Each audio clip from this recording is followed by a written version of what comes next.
purpose of WIN is to develop women as leaders to seriously address the daily issues affecting women, to advocate for our children, and to support the work of NAACP.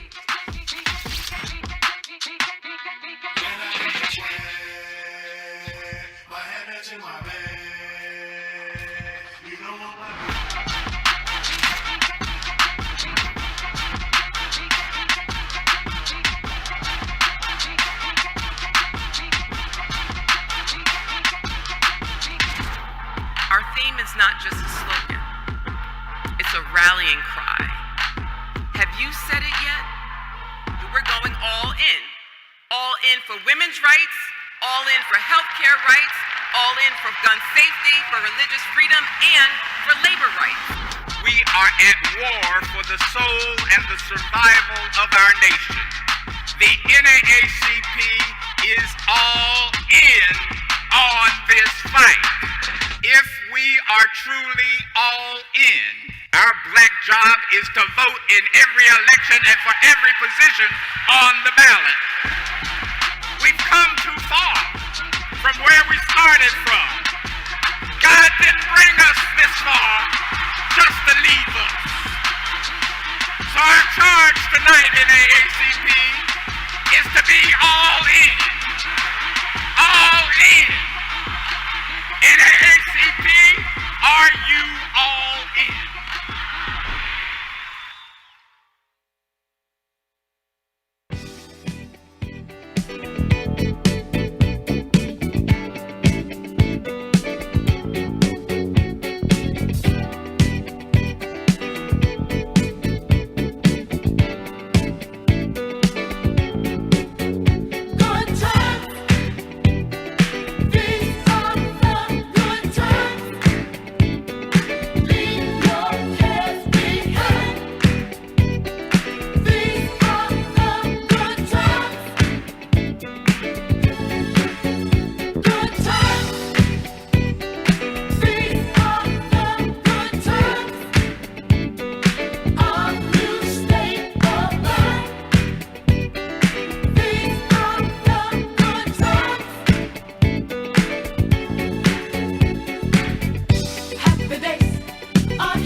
Distinguished guests, please take your seats. Again, distinguished guests, please take your seats.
please welcome today's presiding officer, NAACP board member, Jordan Walker.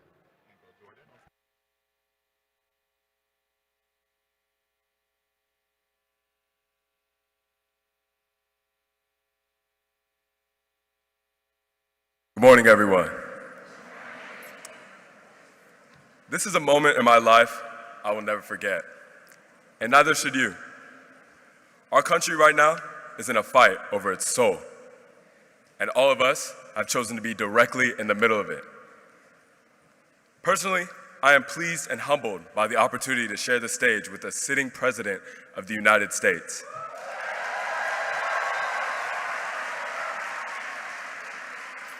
One day, I hope to tell my children's children about this day.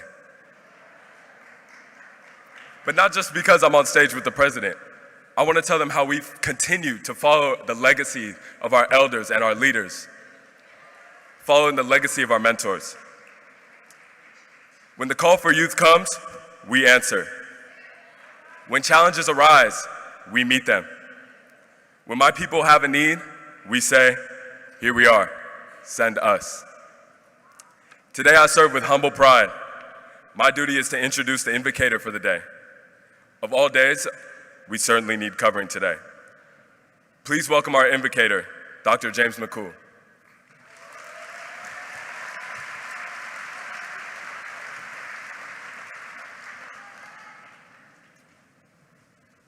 Good morning, everyone. I know that this is not a church conference, but I believe that when the believers are in the room, that we have a way of inviting God into that space. So would you bow with me in a word of prayer as we begin this day? God our Father, Christ our Redeemer, before I ask you for anything, I want to thank you for everything. I want to thank you for the moment that we share right now.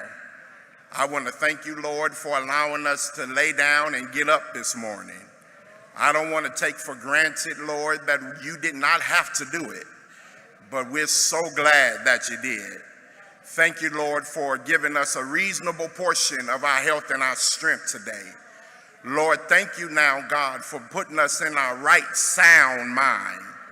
And now, God, as we come together collectively in this moment, we pray now, God, that you will be in this room.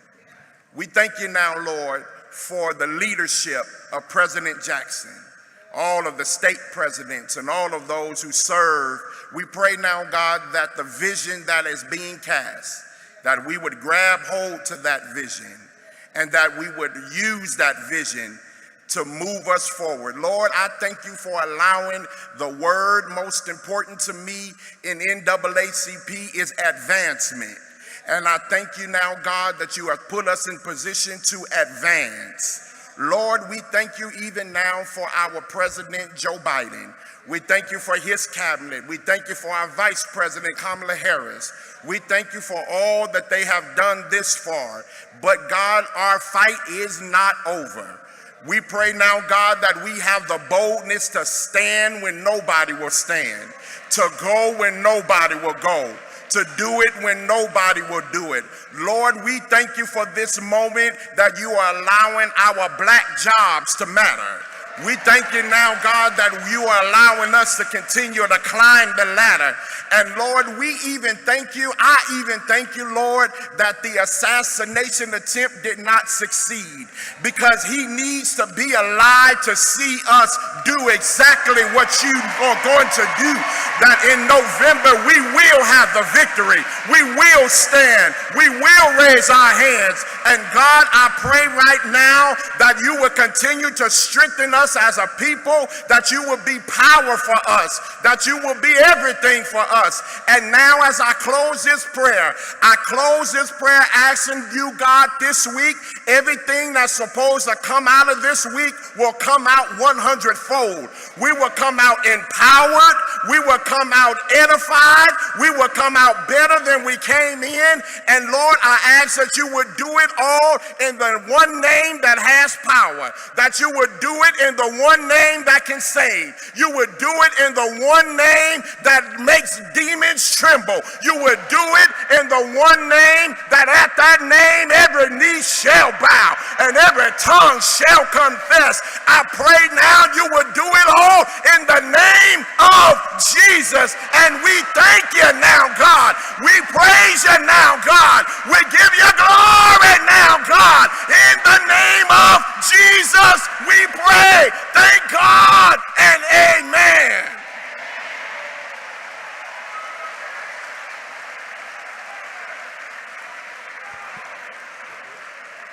Please welcome NAACP Chairman Leon Russell.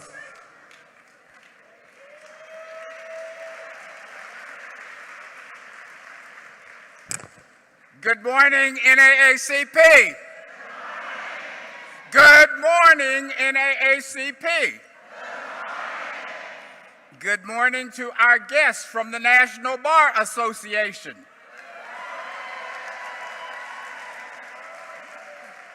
We are gratified and happy that our legal army has joined this other army this morning.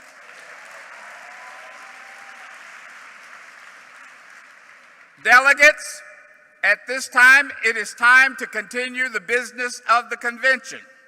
And so I am calling forward Mr. Derek Forward from Dayton, Ohio, to provide the credentials report.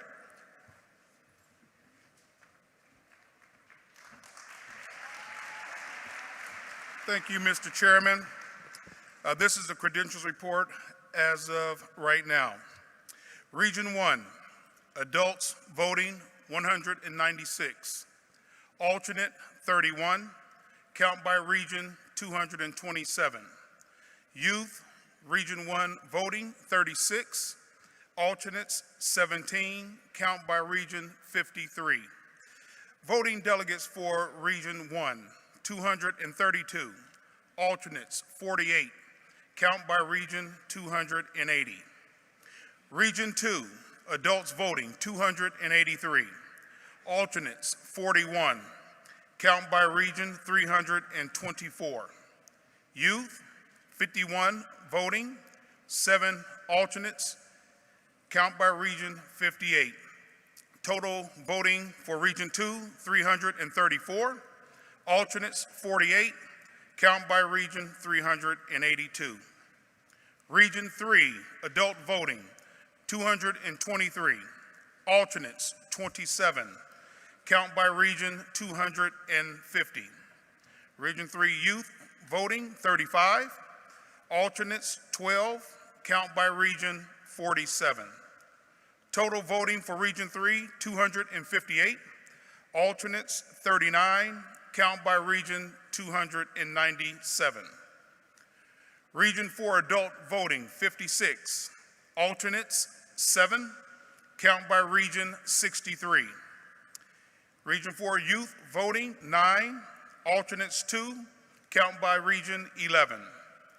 Total voting delegates for Region 4, 65, alternates 9, count by region 74. Region 5 adults voting 291, alternates 31, count by region 322. Region 5 youth voting 50, alternates 10, count by region 60.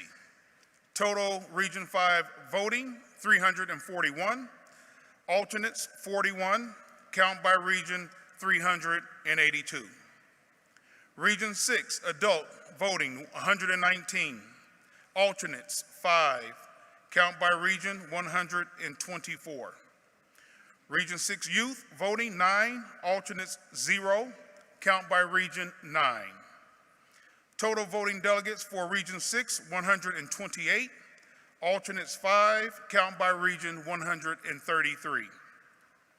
Region 7 adults voting 105, alternates 2, count by region 107.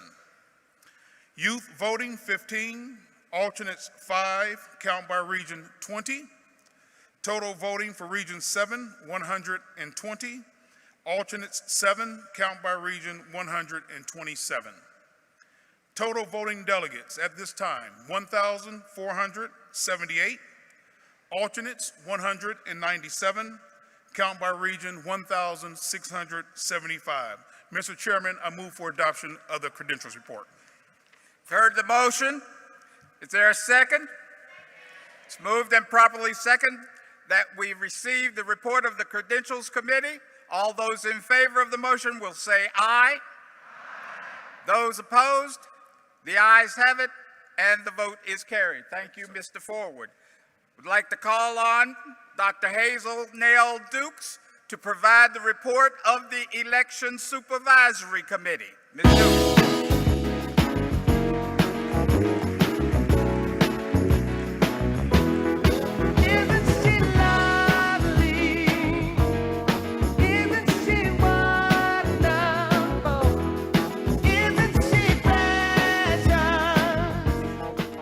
Chairman Russell, delegates, alternates, and visitors, as by our Constitution, this body decided that they wanted to elect someone from the convention. On Sunday night, we read the procedures, and by Mrs. Gloria Sweetlove, member of the National Board and a member of this committee, 2 credentials were filed at 9:30 a.m. Las Vegas time. The 2 persons submitted their petitions were Mr. Randall McGates from Stone Mount, Georgia. Randall McGain from Stone Mount, Georgia, and Mr. Michael Turner from Detroit, Michigan. In accordance with our Constitution, these names were presented yesterday at the membership luncheon. Mr. Michael Turner, nominee, was present. His nominating person, Rosalind Brock, was present. Ms. Reverend Wendell Anthony, president of the Detroit branch, was present. They made the nominations. Nomination speeches was made first and second. On Mr. Randall McGangan, he was not present. No one nominated him. There was no second. So by our Constitution, today we are declaring, moving that Mr. Michael Turner is unanimously elected as a member of the National Board by the 151st Convention. 115. I won't be here at 150. That we declare Mr. Michael Turner.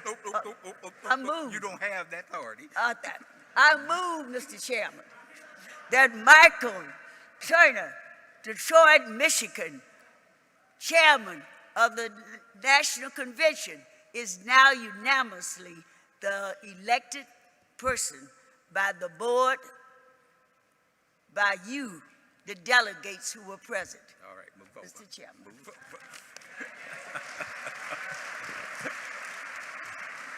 You heard the report. You heard the motion. All those in favor to elect Michael T. Turner of Detroit, Michigan as the board member elected by the convention will raise your badge. Voting delegates, raise your badges. Thank you. Those opposed, raise your badges. Seeing none, Mr. Turner is declared to be elected by the 115th Convention to serve as the board member elected by the convention. Congratulations, Mr. Turner. This afternoon, given the action that we have just taken, you will not receive any ballot by election buddy for the election of a member of the board by convention. We have concluded that part of our business, and we will move on with the program.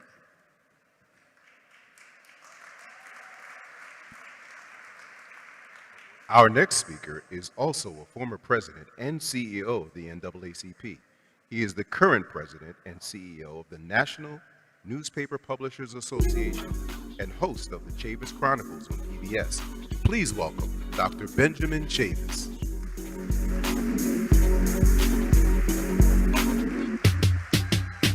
Good morning.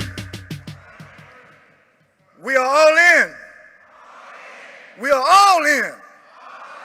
We are all in. And because the NAACP is all in, Black America is all in. All of America is all in. We got work to do. I'm so glad to be here on behalf of the National Newspaper Publishers Association. The chairman of our board is here, Bobby Henry. Let's give him a hand. Distinguished publisher of Westside Gazette in Fort Lauderdale, Florida. I'm Benjamin F. Chavis, Jr. I've been a member of the NAACP for the last 70 years. And I know that there's some discussion in our nation about age, but let me just tell you, don't count out the elders, don't count out the senior citizens, because I want to say a special salute to the Youth and College Division of the NAACP. You are our future. I've been to a lot of national conventions this summer. I'm so proud of the NAACP. We have more young people at our convention than all the other organizations put together. Thank you so much. This year, 2024, marks the 197th year of the Black Press of America. Since 1827, we've been publishing newspapers and social media companies and all kinds of distribution of news for 197 years. The point I'm trying to make is that for over 100 years, the relationship between the NAACP and the Black press has been solid, not only in solidarity, but bearing witness to what needs to be done to improve the quality of life of all of our brothers and sisters. I'm going to close with this, very simply. We got work to do. We got a lot of work to do.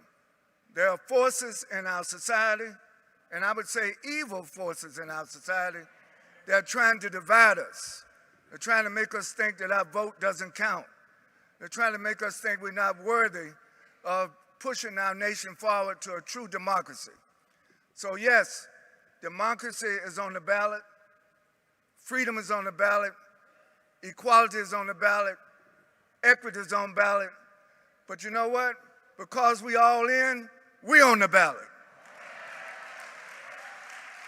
We're fired up. We're fired up.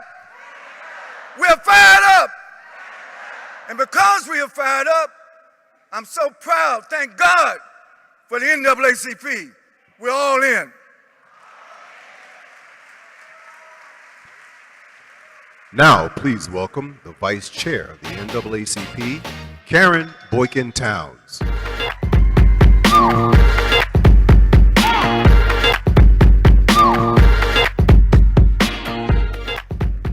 Good morning, NAACP. Today, we proudly announce a dynamic and catalytic multi-million-dollar partnership between Santa Fe and the NAACP. Our collective action centers on advancing health and well-being for Black and other diverse and inclusive communities. The impact of this strategic alliance will deliver on population health and social justice in credible and transformative ways.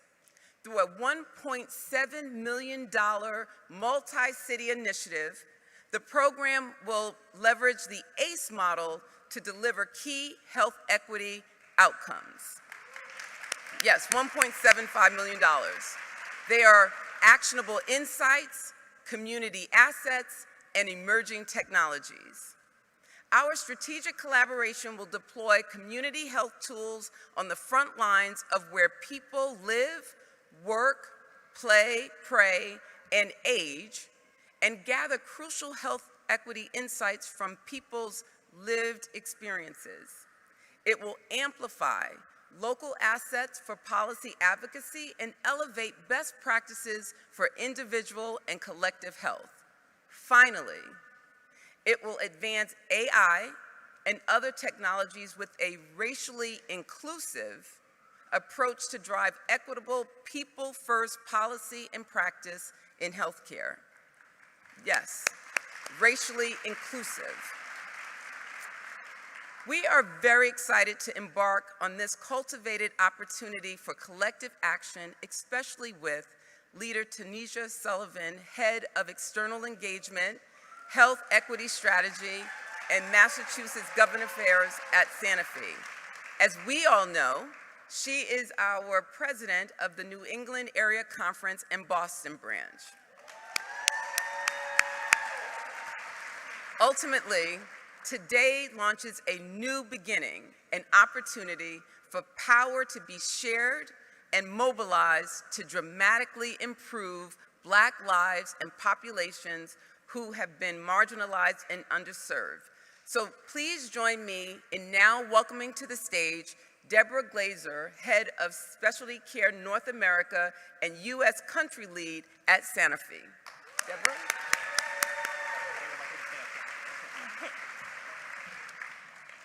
Good morning, NAACP. It is a pleasure to be here representing Sanofi. And if you don't know who Sanofi is, that's okay. We're a large multinational life sciences company. We're in the spaces of immunization, we're in diabetes, and in a lot of specialty care, which is the division that I run. I want to thank Chairman Russell, Vice Chair Karen Boykin-Towns, President Johnson, and the entire convention planning committee under the leadership of Chair Turner. Vice Chairs Dukes, for the opportunity to be with you today to talk about this exciting initiative.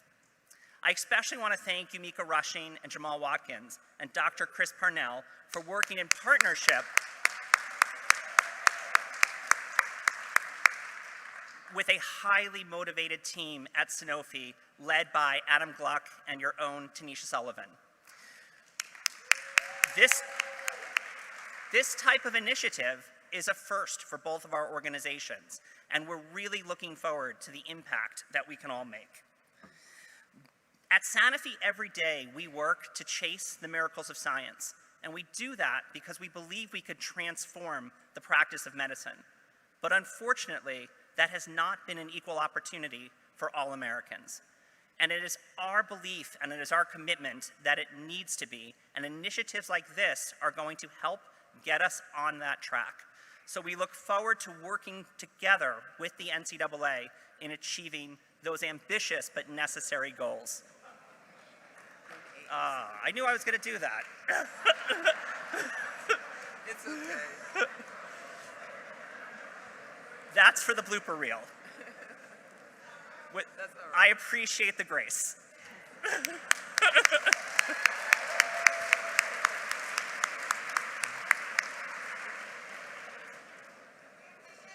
Thank you.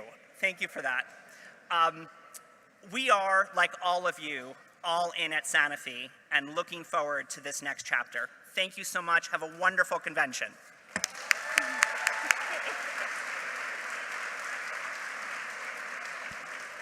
Next, you will hear from the President and CEO of the National Congress of Negro Women. Please welcome Siobhan Arline-Bradley.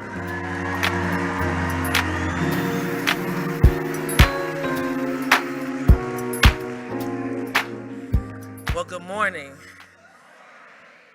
It is so good to be back home at the NAACP.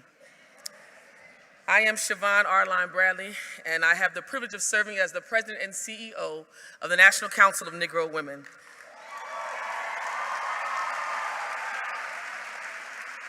To the leaders of this organization, our chairman, Leon Russell, our president and CEO, Derek Johnson, vice chair, Karen Boykin-Towns, and all of you that trained me, it's so good to see you. From Mama Dukes to Rosalind Brock, I stand on many shoulders. Mary McLeod Bethune served as the vice president of the NAACP for the last 15 years of her life. And she, of course, mentored Dorothy Irene Height. Now, my brothers and sisters, it's 2024, and in one breath, I'm feeling good about this Black Girl Magic moment. Standing on the shoulders of giants and living the American dream, but in the same breath, I'm mortified as a Black wife, mother, social justice advocate, and preacher that I'm now navigating an American nightmare that I want to wake up from.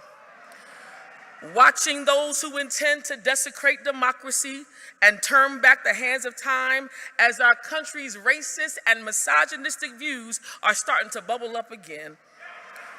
Today I stand before you with righteous rage, informed by an agenda of male legislators who never birthed anybody in their life, tell me and have the audacity to tell me about how I protect and care for my own body.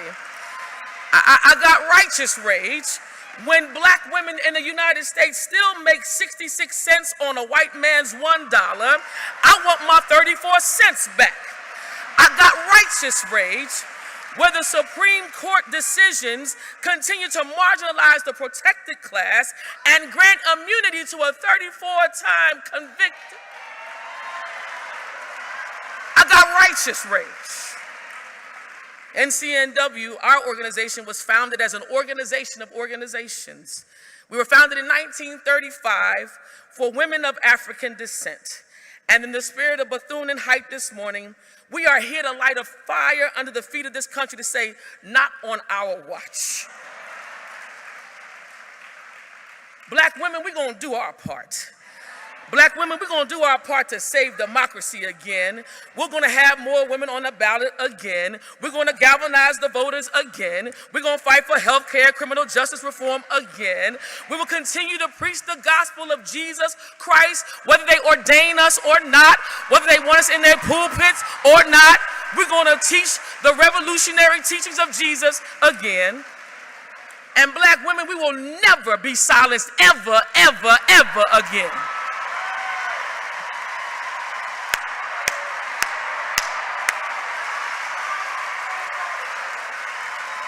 And when it's all said and done, we will pass the baton to the Youth and College Division that I see right before me. When it's all said and done, we will honor the ancestors and we will say their names. So Sojourner, thank you. Harriet Tubman, thank you. Mary Church Terrell, thank you. Bethune, thank you. Rosa Parks, thank you. Daisy Bates, thank you. Coretta Scott King, thank you. Shirley Chisholm and Barbara Jordan, thank you. Because they paved the way for Kamala and Ketanji to sit in their seats today.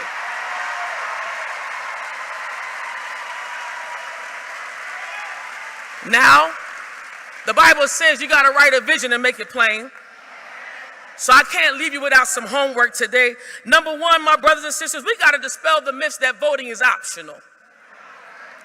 The couch can't win elections. If you stay on the couch, you spit in the faces of the ancestors that bled and died for the right for us to vote. Number two, we got to put away our differences and have some real partnership in this movement. I don't care if you're young or old, D9 or Me, college educated or educated by real life, Christian, Muslim, atheist, apologist, progressive, moderate, queer, straight. I don't care who you are. But I'm looking for creed, not just color. I'm looking for content, not just color. Because all your skin folk ain't your kinfolk. And if you're in this room and you believe in the tenets of freedom, then you on my team. We've got to find the precincts and zip codes that have the lowest propensity voters.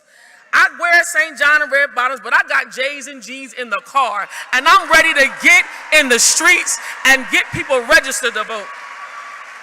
Now, as I close, I am a preacher, and the benediction is almost always at the end of a ceremony.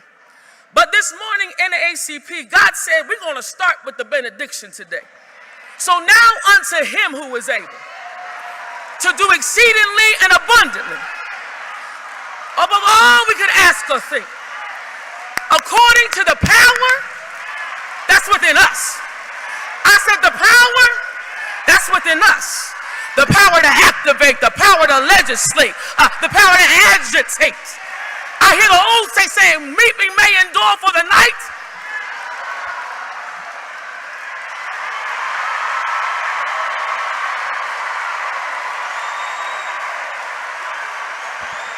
We now turn our attention to Walmart's Vice President for Constituent Relations and Racial Equity. Here's Tony Waller.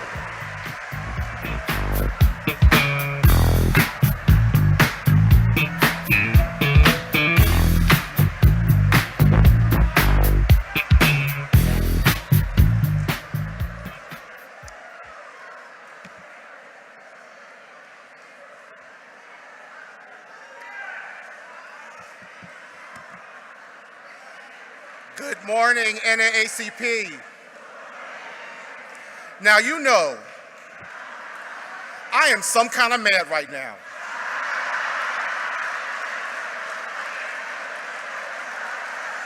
I am some kind of mad because you know, Siobhan does this to me every single time. Hey, she come talking to me about, oh, Tony, if I hadn't known you were going to wear that suit, I would have worn something different. No, girl. No, you and I going to have a conversation after this.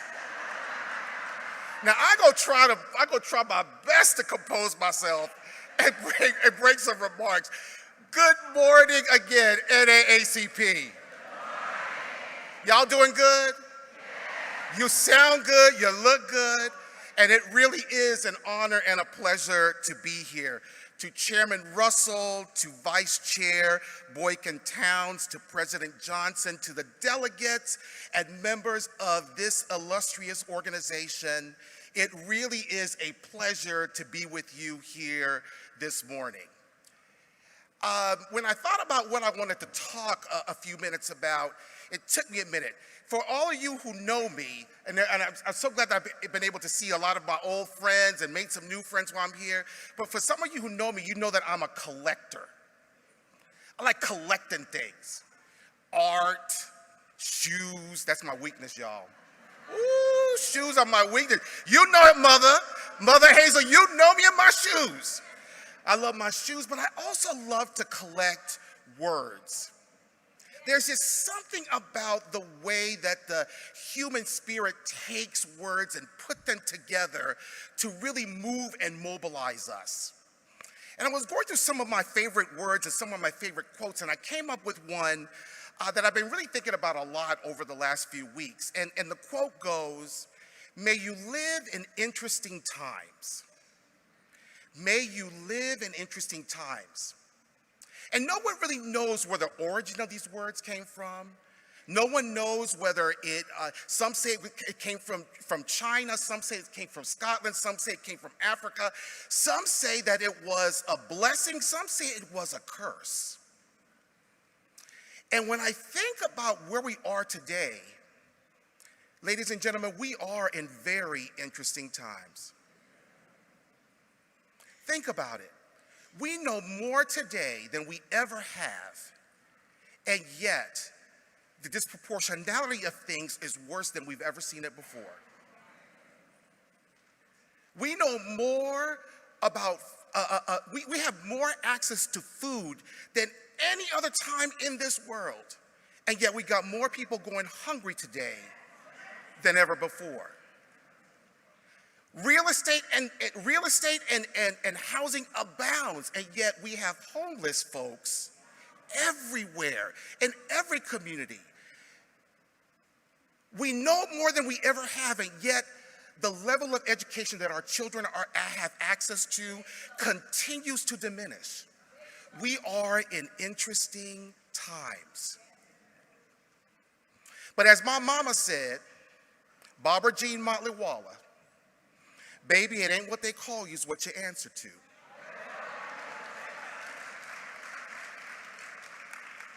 And so I have decided to take these words and turn it around because I believe that it is a good thing that we are living in interesting times. Because it's the people in this room right here that's going to change this world, and not only change the world, but change the axis on which the world turns. You all have the ability to do just that. I am counting on you to do just that. We are counting on you to do just that. And when it's all said and done, the history books will show that it was the NAACP that turned this thing around. Yes, we are living in interesting times, and I'm so glad that I'm living in these interesting times with you. Thank you all very much, and we will see you all later. Oh, and Siobhan, I'm coming to see you right now. It's time to announce the coveted Medgar Evers Awards. To do the honors, please welcome entrepreneur, educator, and leader, Teresa Deer.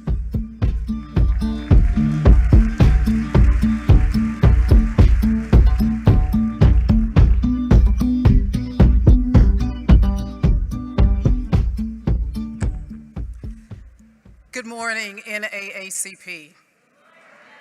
It is a privilege to be here to participate in this ceremony, which means so much to the Evers family and the NAACP. We are grateful that President Joe Biden has posthumously bestowed on the late civil rights activist and icon, Medgar Wiley Evers, the Presidential Medal of Freedom.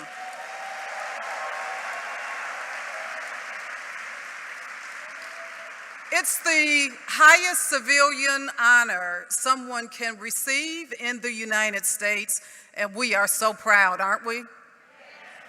On May 3rd, 2024, in Washington, D.C., his daughter, Raina Evers Everett, accepted the honor on behalf of 3 surviving siblings. There have been martyrs throughout history in every land among all people for many high causes. And so this morning, we pay tribute to a man struck down in a mean and cowardly fashion by a bullet in the back. Medgar Wiley Evers, who served as field secretary for the NAACP in Mississippi from 1954 until his assassination 61 years ago on June 12, 1963. During his tenure, he focused on desegregation of higher education, the campaign against police brutality, the struggle for voting rights, and the campaign to desegregate public accommodations. He was also on the front line of investigating and publicizing lynchings. I can think of nothing more fitting than this statement by his widow, Merle, and she said, and I quote, "I am left without my husband and my children without a father. But I am left with strong determination to try to take up where he left off. And I come to make a plea that all of you will, by his death, be able to draw some of his courage and some of his determination to finish the fight." Can you do that, NAACP? And she goes on to say, "Nothing can bring Medgar back, but the cause can live on." It was his wish that this movement be the most successful one that the nation has ever won. We cannot let his death be in vain. And in honor of Medgar's dedication, annually, the NAACP recognizes 3 members of its administrative, management, and executive staff for their achievements, dedication, and commitment. As this award is presented, We commend you and urge you, each of you, to continue the work to make the mission of the NAACP continuously successful. And we urge you to help assure that his death would have not been in vain. The first award, my brothers and sisters, will be presented to a member of the administrative staff.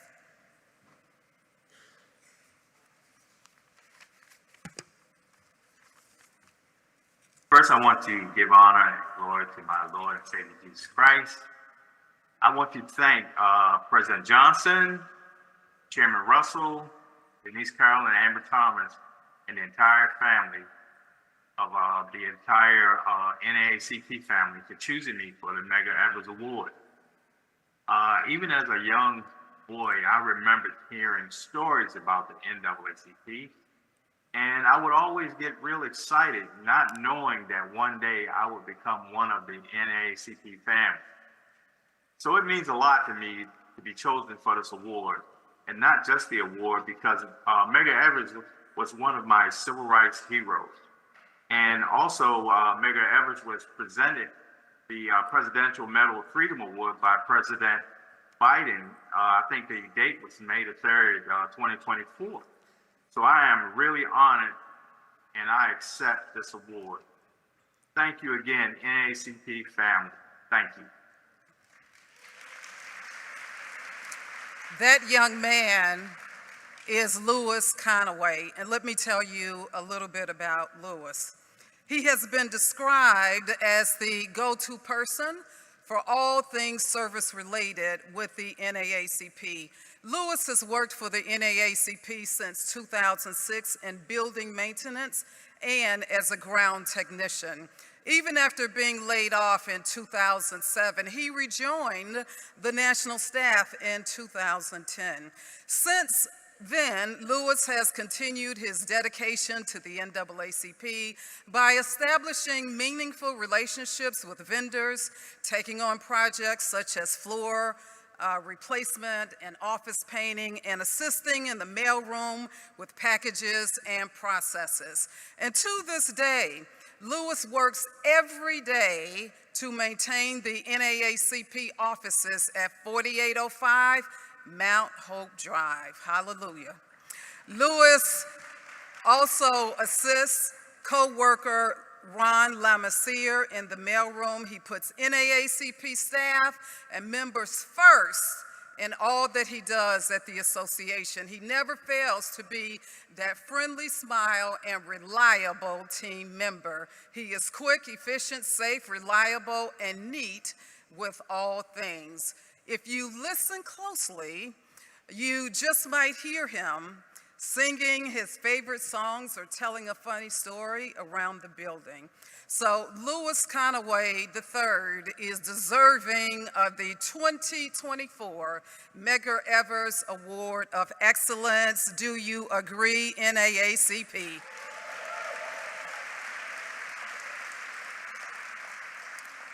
The second award is the Management Staff Award. The recipient of this year's Medgar Evers Wiley Award for Excellence for a managerial staff member is an employee of the NAACP National Legal Department Office of the General Counsel. Tia Lawson has been described by her team as someone who is dedicated and committed to her daily life of the causes of equality and justice. As the only senior paralegal for the Office of General Counsel, Tia has revamped the filing and document tracking process for the department, which impacts how the team monitors and files papers for the NAACP over a span of years. Tia also scribes for the plenaries, boy do we need that, and acts as a key voice in modifying and improving the resolutions process. Tia works with committees such as the LGBTQIA+ task force, where she has been able to add preferred pronouns to email signatures for all staff, and that's a lot of progress. Thank you, Tia. Tia's sense of humor and kindness fosters a sense of camaraderie among her colleagues. The fight that we have and the work that we do can sometimes take a toll, but Tia faces those challenges head on and continues every day to promote the work of the association with a smile. Tia deserves the 2024 Medgar Evers Award of Excellence. Tia, come forward as we congratulate you and give you the award.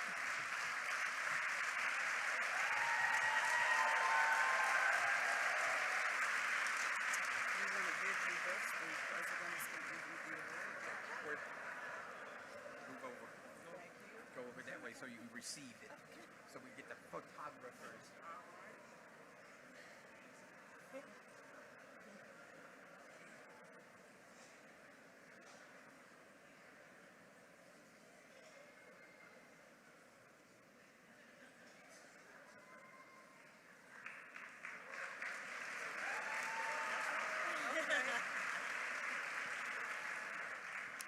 I just want to take this opportunity to thank the board, the president and CEO, the chairman, whoever actually nominated me for this illustrious award. Thank you to my team OGC for welcoming me 9 years ago with open arms and making me feel like I'm family. I want to thank whoever, I just want to thank everyone. It's a little overwhelming seeing all these beautiful faces here today. But I want to thank you all for, honoring me and accepting me and just basically realizing the hard work and dedication to this amazing association. Thank you all. I appreciate it.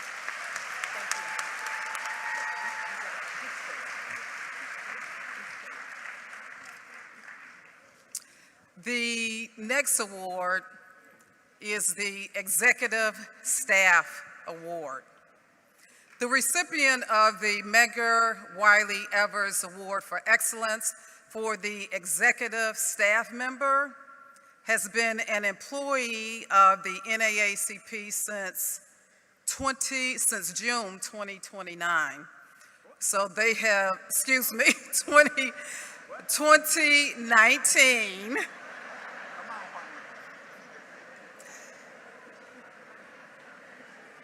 We can't wait for that convention, right? Trevon Williams has been described as someone who settles for nothing less than excellence in everything that he does. He's a hands-on leader that promotes a family environment, teamwork, and positive morale. He's regarded in his field of marketing and communication as a subject matter expert for current events and media. He has traveled with and assisted President and CEO Derek Johnson on numerous speaking engagements and media appearances. He was also recognized by Webby Awards for his work as a communications leader. Trevon was also inducted into the Hampton University Alumni Association's Top 40 Under 40 Alumni Society in 2017. Wow. As the leader for programs and initiatives such as Hey, Black America, Trevon has been regarded as an instrumental voice for the NAACP and a leader who believes in the power of the collective.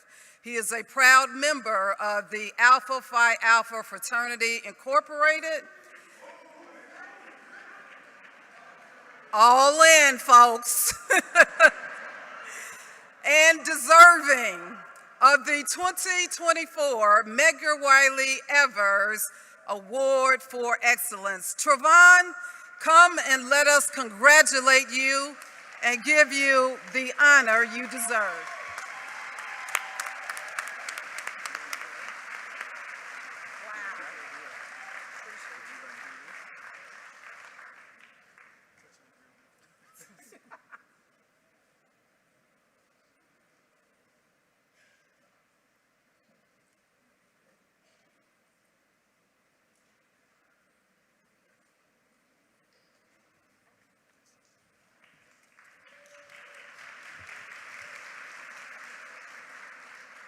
first like to thank our distinguished board, our president and CEO, our visionary, who told us many years ago that our #1 job is to help Black people. Something that has always stuck with me, and it's something I take near and dear, and I thank you so much. To my absolutely amazing staff, the communications team that I've had the opportunity to work with for the last 5 years, thank you for allowing me to learn and to lead. Thank you for giving me grace and space in every imaginable compassion. To my leader, Chief Marketing Officer of the NAACP, Ms. Abba Blankson, thank you for taking a shot on me 5 years ago. We got a lot of work to do, but we're making some amazing things happen. I'm gonna leave it with this. Jeremiah 29:11 says, "For I know the thoughts I think towards you, saith the Lord, thoughts of peace, not of evil, to give you an expected end." I share this award with every freedom fighter, every organizer who is fighting towards that expected end. Thank you so much. I really appreciate it. God bless you.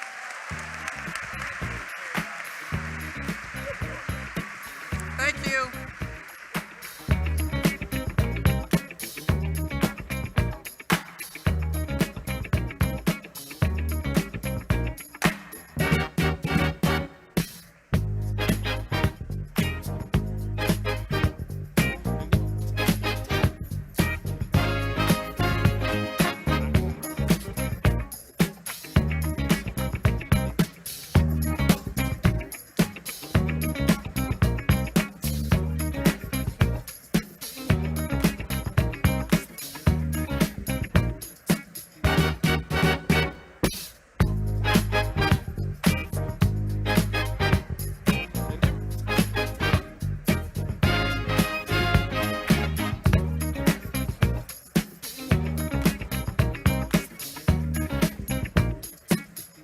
Thank you to members of the National Bar Association Board for joining us today.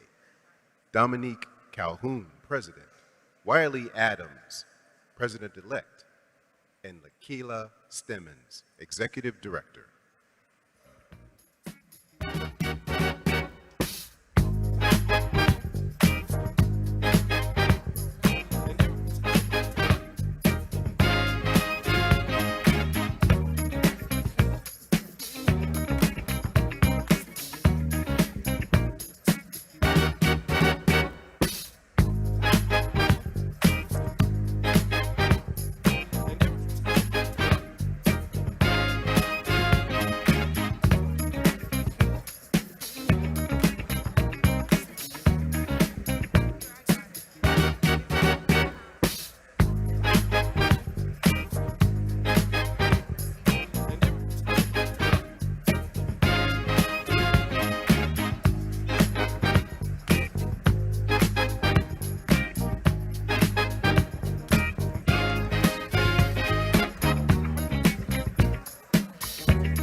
I won't forget.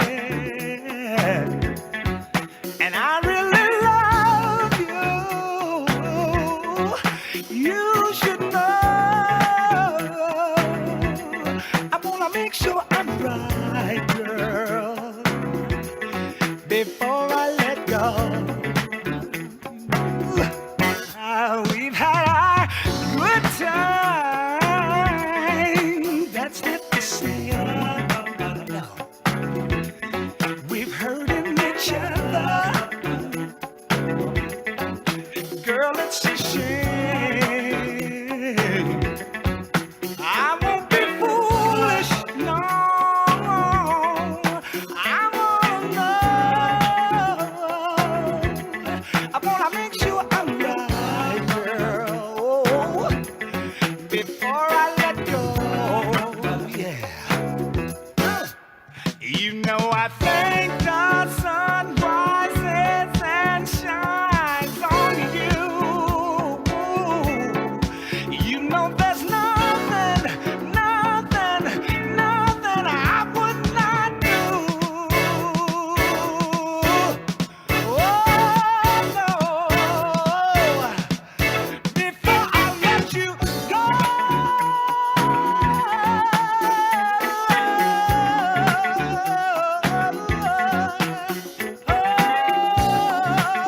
I would never, never, never, never, never, never, never, never let you go before I know.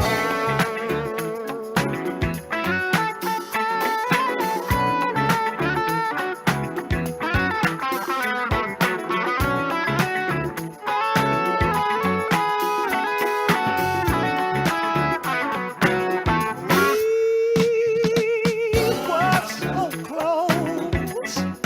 Our love was strong. I can't understand it. No. Where did we go wrong?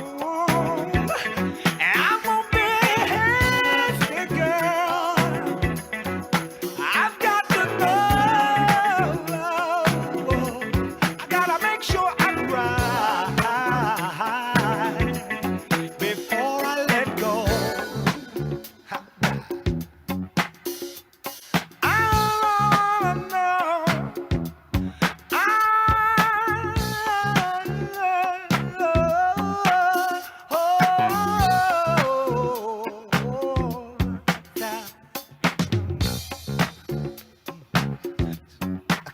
I can't let you go. I can't let you go. Oh, I know. Keep it down.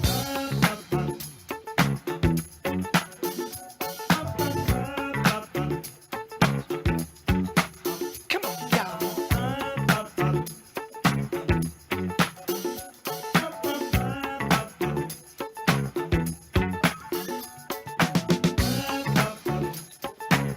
I wanna know before I let you go. I gotta know.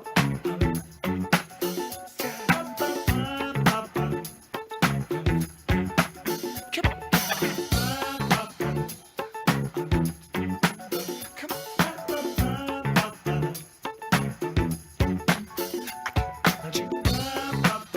Go, go, go, go, go.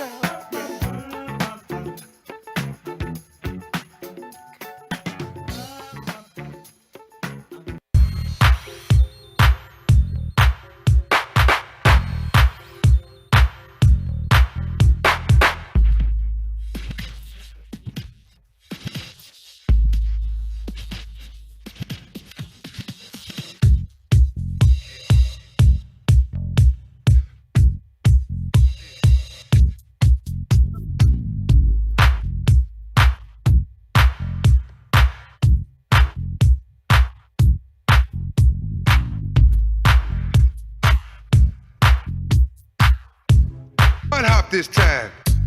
Right foot, left stomp. Child real smooth.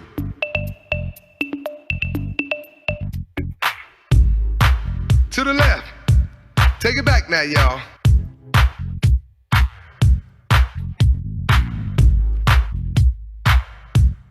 Down now, y'all.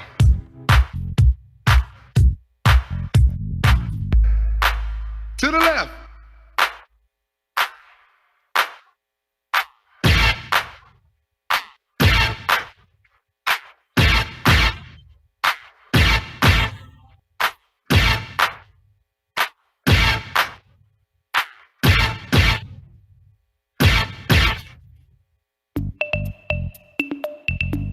Let's go to work.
Yeah, yeah. Do that stuff. Do it.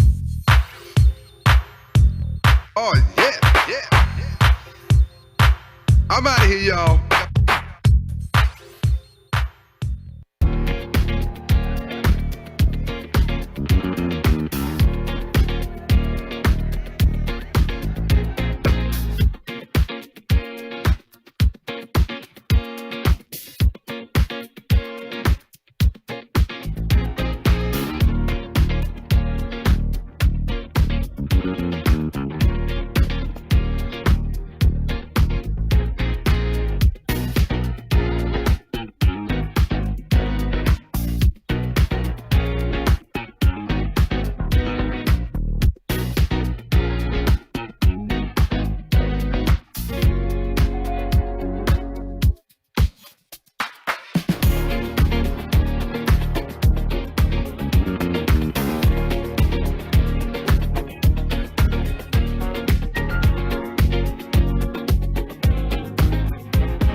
Distinguished guests, please take your seats.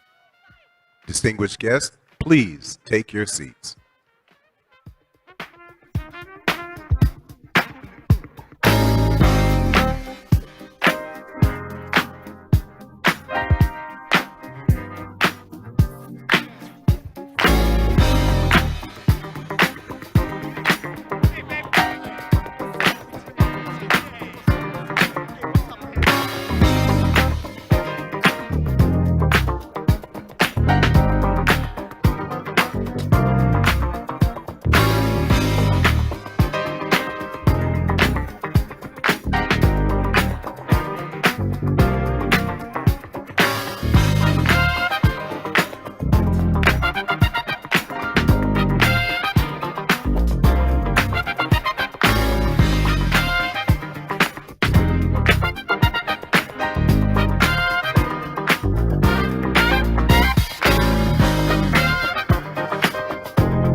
know I love music. And every time I hear something hot, it makes me want to move. It makes me want to have fun. But it's something about this joint right here. This joint right here, it makes me want to, let it go. Can't let this thing called love get away from you. Feel free right now, go do what you want to do. Can't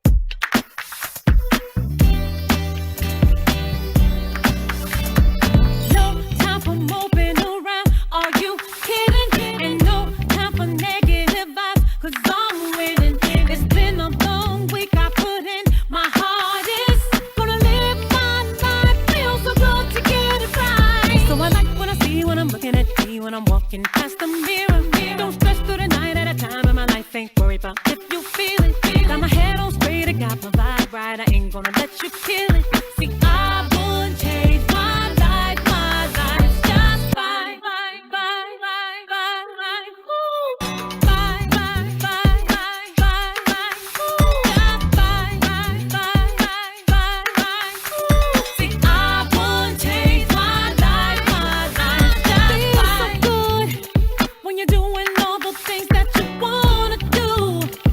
The best out of life, treat yourself to something new. Keep your head up high in yourself, believe in you, believe in me. Having a really good time, I'm not complaining, and I'ma still wear a smile if it's raining. I gotta enjoy myself regardless. I appreciate life, I'm so glad that it's mine. So I like when I see you when I'm looking at me, when I'm walking past the mirror. Ain't worried about doing what you're gonna do, I'm a lady, so I must stay classy. Gotta keep it high, keep it together if I want to get better. See, I wouldn't change my life, just fine.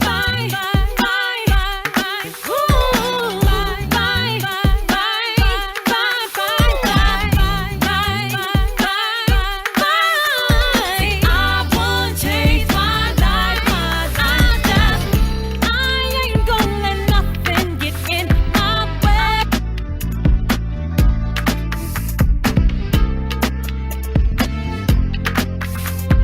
Ooh,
let you know, girl, you're looking good, you're out of sight.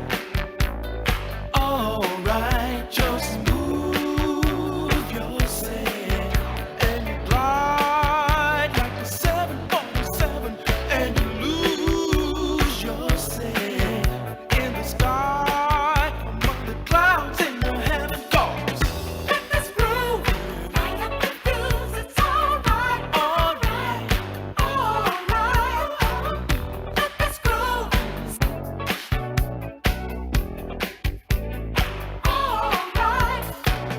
Let me tell you what you can do with my love. Alright, gotta let you know, girl, you're looking good, you're out of sight. Alright, just tell the DJ to play your favorite tune, then you know it's okay. What you found is happening now. Let this groove right up the fuse, it's alright, alright, alright. Let this groove sink in your shoes, so stand up, alright. Let this groove get you to move, it's alright, alright, alright. Yeah. Let this groove sink in your shoes, so stand up, alright, alright. You find peace of mind on the floor. Take a little time, come and see, groove me, give a little sign. I'll be there after a while if you want my love. We can boogie on down, down, boogie on down, down, boogie on down, down, we boogie on down, on down. Let's groove tonight. Share the spice of life. Baby, slice it right. We gonna groove tonight.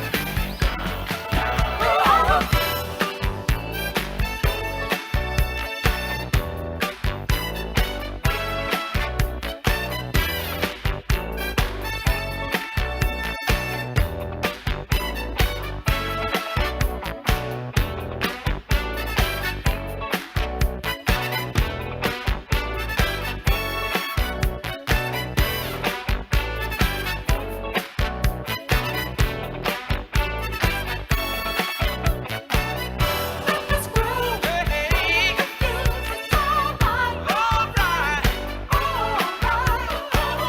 Let this groove sink in your shoes, so stand up, alright, alright. We gonna groove tonight.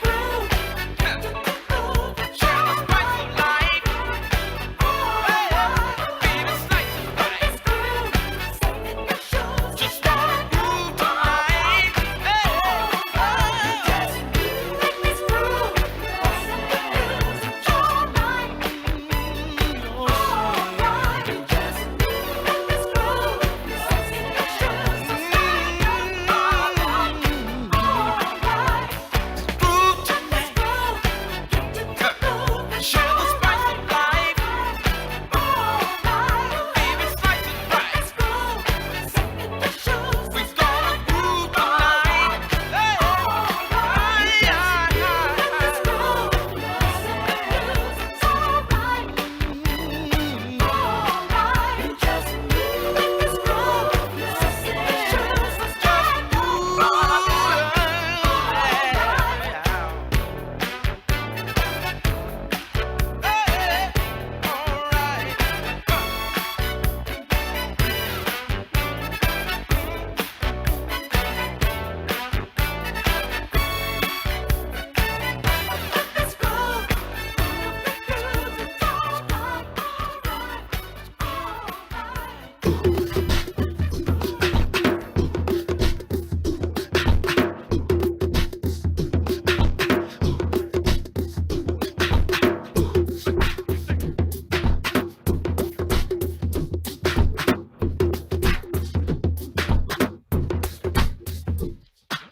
Wobble, baby, wobble, baby, wobble, baby, wobble. Yeah. Wobble, baby, wobble, baby, wobble, baby, wobble. Yeah.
my ladies, let me see.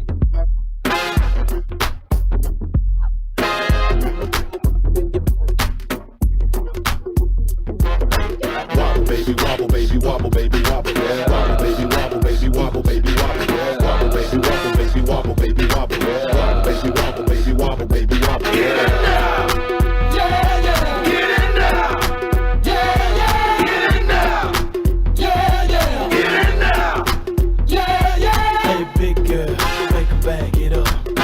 Make her.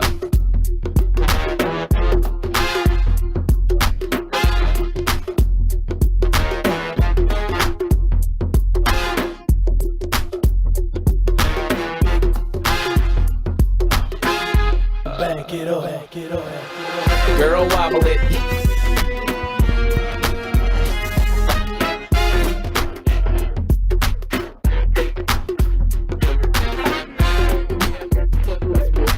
I can't help it, my flow ridiculous. Boy got a gift like it gotta be Christmas. Swag on this like it gotta be gifted. The girls brought cameras and they want pictures and they gon' frame them to see that. Little bit while I'm saying my scriptures. Cause I leave you holy like you pray in the temple. 1B, I move with the letter of a pencil. And my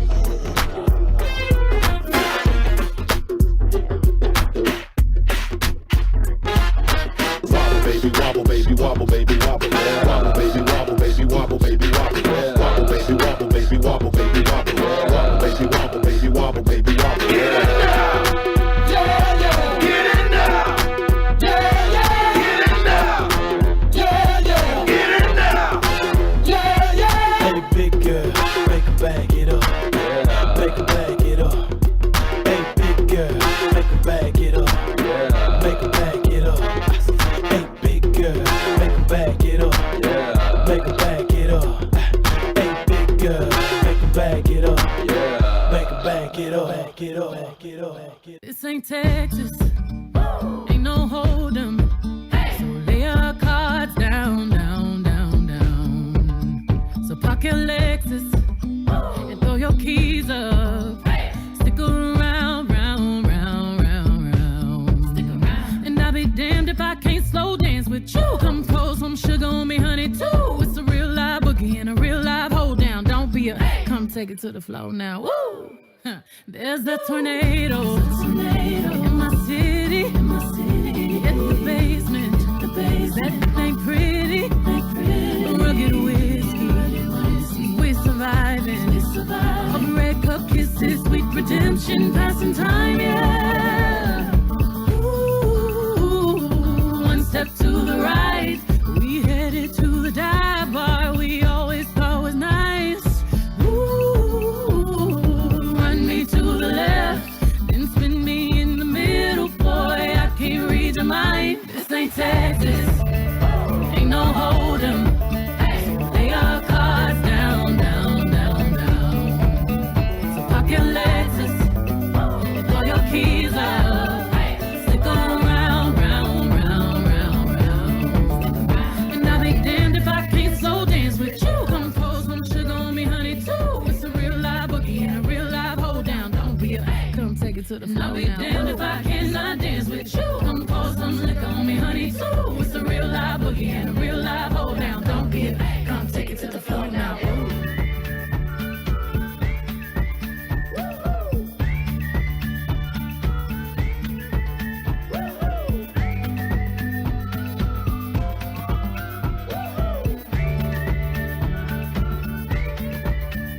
There's a heat wave coming at us. Too hot to think straight, too cold to panic. All of the problems just feel dramatic. Now we're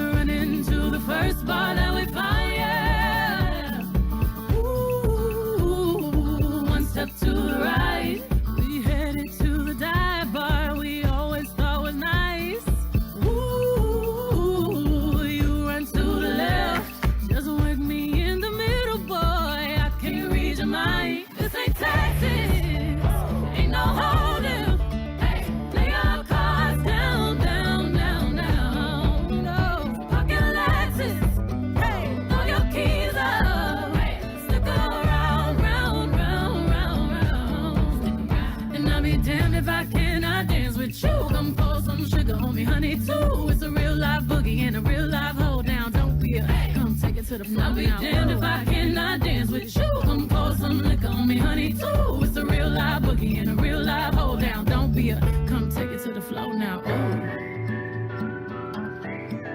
Take it to the floor now. Ooh. Hoops, spurs, to the floor now. Ooh. Ooh. Ooh. Oops. Shoot. Come take it to the floor now. Ooh. And I'll be damned if I cannot dance with you. Baby, pour that sugar and liquor on me too. Spurs, boots, sologenic, photogenic, shoot.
just bringing me out the dark.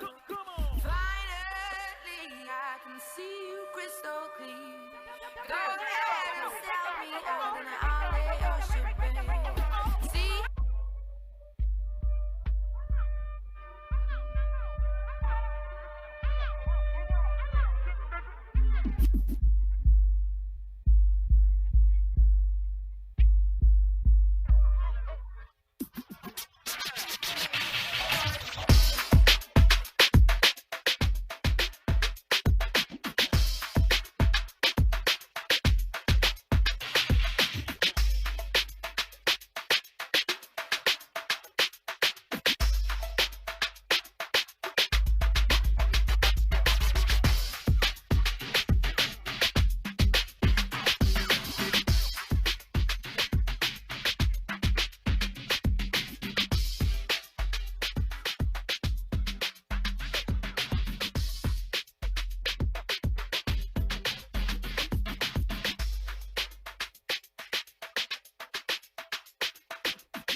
Distinguished guests, please take your seats. Distinguished guests, please take your seats.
My stomach, there's a pain. You walk in my direction, I go the other way.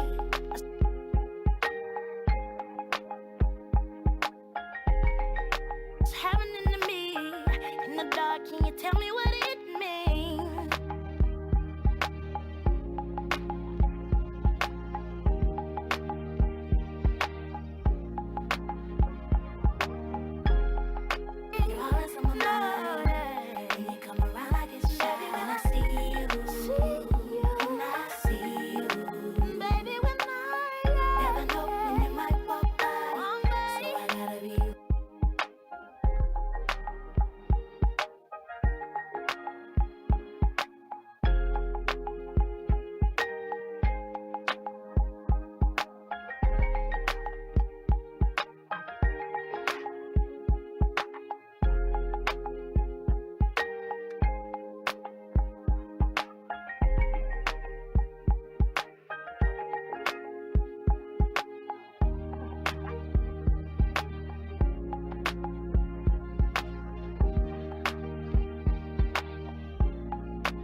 Distinguished guests, please take your seats. Distinguished guests, please take your seats.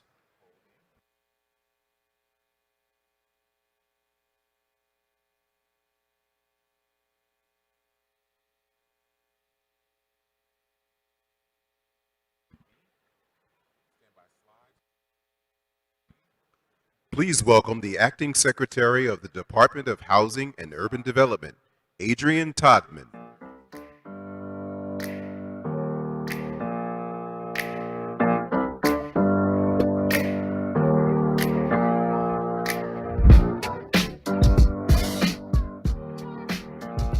Everyone hear me? All right, good afternoon, NAACP. It is good to be here with you this afternoon. You know, when I was a little girl, I used to love superhero movies. I loved watching Superman and Wonder Woman. They always made everything right at the end. I enjoyed seeing the good guys beat the bad guys, right over wrong, light over darkness. But then I grew up and became a grown woman. And I realized that superheroes, real superheroes, don't wear capes and have invisible airplanes. Heroes are the people like NAACP who fought for our rights and access to schools, access to better housing, and access to jobs. That's the work of real heroes. And it's this formidable organization that made it so that a young girl, a young Adrian, who was the first in her immediate family to go to college, to have the opportunity to stand here before you right now. You did that. So I want to thank you for helping my family and, quite frankly, generations of Black families across the country who are better off because of your work. And I want to thank President Johnson for continuing the fight.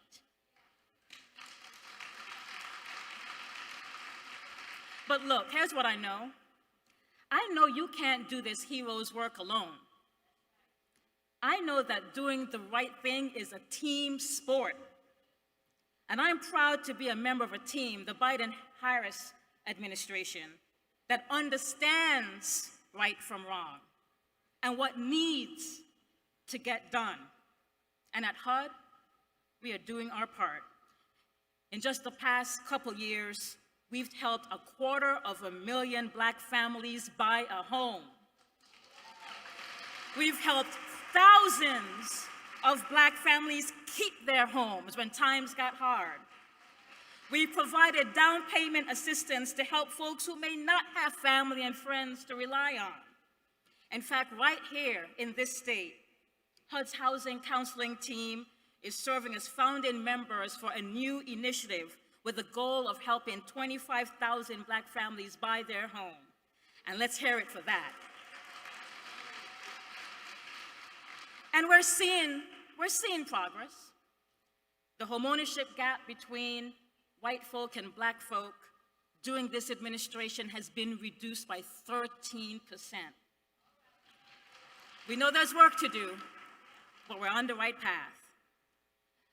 We've provided more support for renters to pay their rent. We've sent $50 billion to communities, and we've provided more rental vouchers for low-income folks who just need a fair shot. We've given local leaders historic levels of funding to help our homeless brothers and sisters find shelter. And I'm seeing our homeless numbers go down in different communities across the country, but I know we have work to do. We have work to do. Our grandparents, our sisters and brothers and cousins on the street need our help. HUD has provided millions of dollars to HBCUs to study and research ways that we can improve the housing condition of Black people across this country. And that's money well spent. And we are fighting appraisal bias. You know, we should not have to, listen to me, we should not have to take down pictures of our grandparents, pictures of our parents, pictures of our children's wedding to make sure we're getting a fair appraisal of our house. Take our books down to make sure that we're getting a fair appraisal on our house. And let me tell you something, when our president and vice president heard that this was a thing, they turned to Marcia Fudge, a bad sister, a woman I'm proud to have called my boss, and then she retired on me. I know, I still talk to her about that. But they turned to Marcia Fudge and Susan Rice and said, we have to figure this out. And we have been on this journey to make sure that we're not just working to make sure people are empowered with information. People thought like that's what you did. That's not what you do. That was wrong. We gave them an avenue to figure out where they should go, but even more than that, we just settled a case with a group called the Appraisal Foundation to force them to diversify. This is an industry that is less than 1% of Black and brown folk. And we said, you need to look like America. And that's what we're going to do. And this is just some of the work we're doing to really be about helping Black and brown communities. We're getting housing built so people can live in places they can afford and neighborhoods with good schools. We're working to eliminate lead paint and other hazards from homes so our babies don't get sick. So when we talk about our collective legacy, about what drives us to action, what keeps us moving forward, it's not the people who think that this work doesn't matter. It's not the people who tell us that our communities are doomed. It's not the people who don't want us to build more housing for people who don't have a lot of money. It's not the people who think that this extreme heat that I know I'm feeling here, I'm sure you are too, that we're somehow this is in our imagination. What drives me and my colleagues is the generations of Americans to come. The legacy we're building requires us to ask ourselves, when we look back at this critical moment in history, what will people say of us? What will we be proud of? Look, my colleagues and I know that there is more work to do. And that's why today HUD has awarded $325 million to cities and towns across the country to help restore affordable housing, build new housing, and support small businesses. And that includes $50 million right here in Las Vegas. It's why our president is announcing actions today to help American people with their high rents, and why we're investing to build more affordable housing for us to rent and for us to buy. Folks, HUD remains committed to our communities. We remain committed to fairness. We remain committed to justice. And we are committed to people who just need a little bit of help to get by and just looking for a fair shot. We are making sure this country lives up to not just its ideals, but to building a legacy that has a home for everybody. Because we have come too far to turn back now. We need you to be all in, and I promise you, we are all in with you. Thank you, NAACP. Keep being the heroes that you are, and let's keep fighting together. Thank you.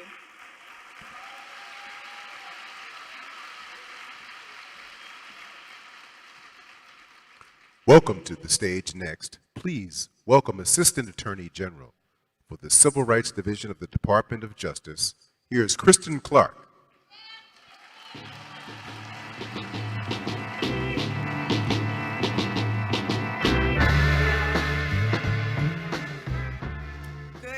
afternoon. It is a privilege to be here today at the 115th NAACP National Convention.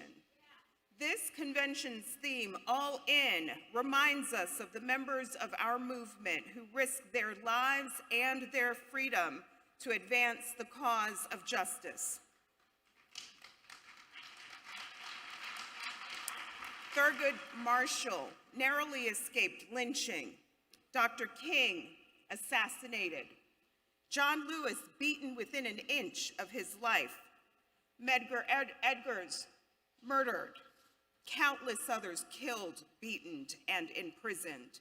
While I hope that none of us are ever asked to bear such risk, we should remember the sacrifices of those who came before us as we measure what all in means in today's fight for justice and what we must do to honor their legacy.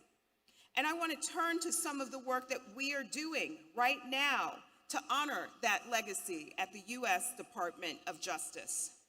The Civil Rights Act of 1964, the Voting Rights Act of 1965, the Fair Housing Act, the Matthew Shepard and James Byrd Hate Crimes Prevention Act, and other federal laws give us an array of tools to fight discrimination and to safeguard our constitutional rights. And we use these tools every day to confront the injustices and inequities that flow from discrimination wherever we find them.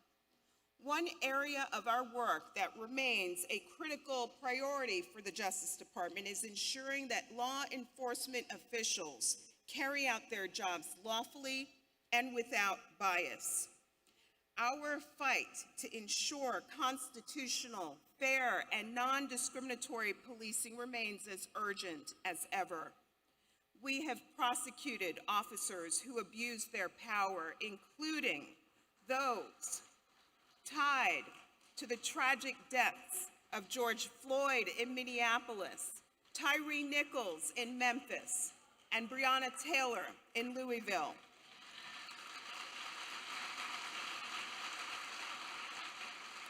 We have prosecuted 6 former officers who tortured and viciously abused 2 Black men in Rankin County, Mississippi. This group called themselves the Goon Squad, and they carried out one of the most heinous acts of brutality that we have seen in this century. The lead defendant was sentenced to 40 years in prison. We have investigated law enforcement agencies engaged in a pattern or practice of conduct that violates the Constitution, including in Minneapolis, Louisville, Memphis, New York City, Louisiana, and Lexington, Mississippi. Just last month, we announced our findings that the city of Phoenix and its police department have engaged in a pattern or practice of unlawful conduct, including discrimination against Black, Hispanic, and Native American people when enforcing the law, and using excessive force, including deadly force. Wherever we find violations, we invite leaders, community members, and other stakeholders like the NAACP to work with us to chart a path to reform. Another core mission of the Justice Department is protecting the right to vote. Sadly, we can't ignore voter suppression laws that are spreading like poison ivy across the country.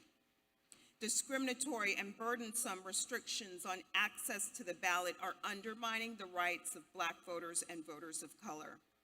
But that's not stopping us. We have filed suits across the country, including over 30 statements of interest in cases, because we believe that every eligible American should be able to exercise their voice in our democracy. We're also working to confront the unfortunate rise in hate crimes that we're seeing. We have charged more than 120 defendants with hate crimes in over 110 cases since January of 2021. Those numbers include the 3 men who tragically killed Ahmaud Arbery simply because he was Black.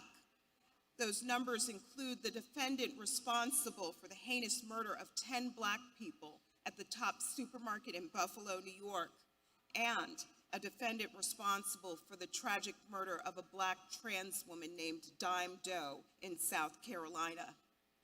We do this work because racially motivated, white supremacist, anti-LGBTQI+, xenophobic, Islamophobic, anti-Semitic acts of hatred and violence have no place in our democracy today.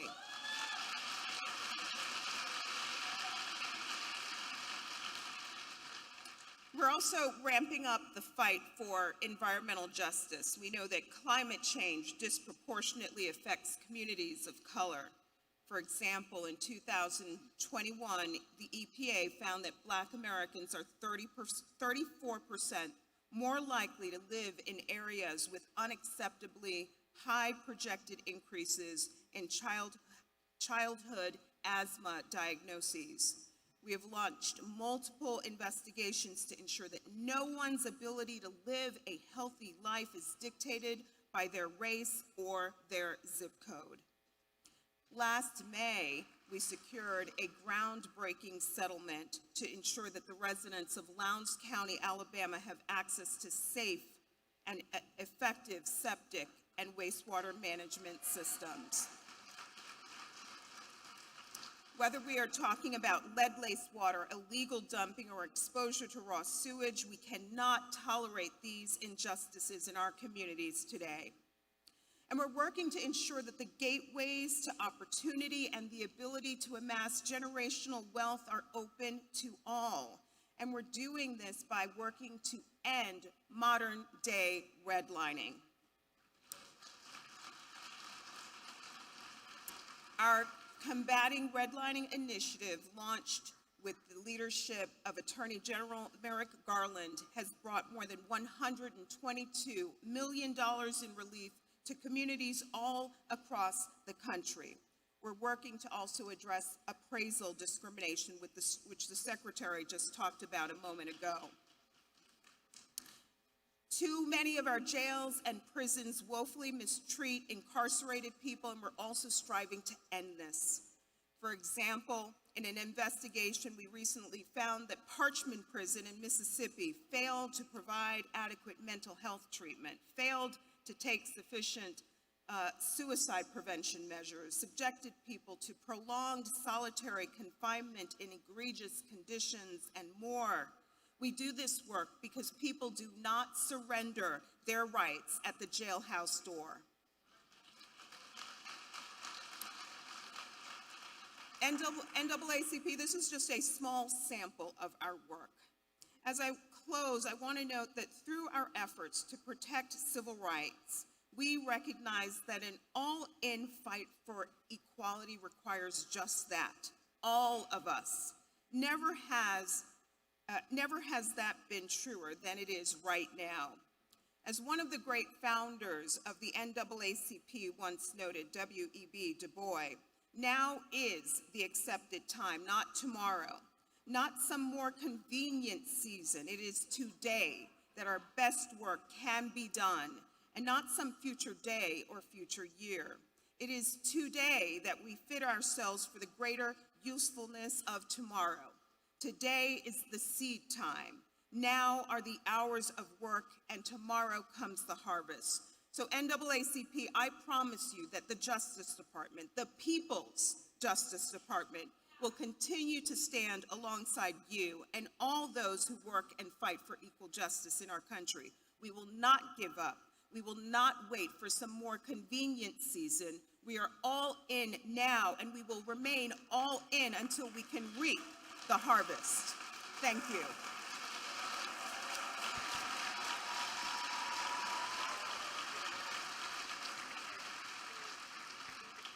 Next is a senior advisor to the President of the United States. Please welcome Stephen Benjamin.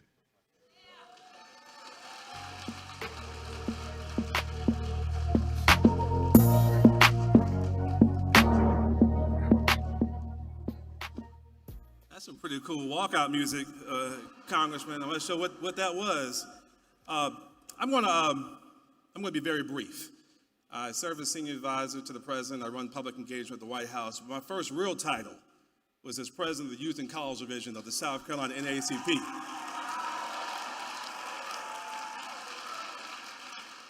As my parents, my Congressman Jim Clarke and others will tell you that titles don't make leaders. Leaders are servants. When I think about, and I'm here honestly in my capacity, my friend Derek Johnson, who I met as a youth leader here, asked me to say some things on behalf of the incredible, diverse leadership that our president has assembled across the administration, but certainly at the White House. I think of the president's wisdom, and I think of my grandfather, Sam Benjamin. My grandfather, like many of your parents and others, was not an educated man. He wasn't a man of letters. He didn't go to college, get the degrees that we all have, but he was a Christian man.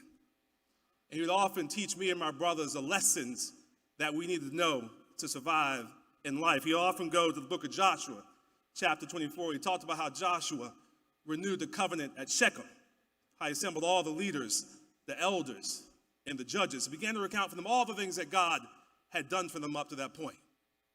How he sent Moses and Aaron to deliver them from Egypt. How he delivered them in battle from the Amorites and the Perizzites and the Hittites and the Hivites and the Girgashites and the Jebusites and the children of Jericho, all the things that God had done for them up to that point. And he said, I've given you a land for which you did not toil, in cities you did not build, yet you live in them and eat from olive groves and vineyards that you did not plant. I've given you a land for which you did not toil, in cities you did not build, yet you live in them. That was my daddy's long way of saying, now, boy, no matter how smart you think you are, no matter how talented you might think you are, no matter how you may think that life has been served up for you on the silver platter, you didn't get here on your own.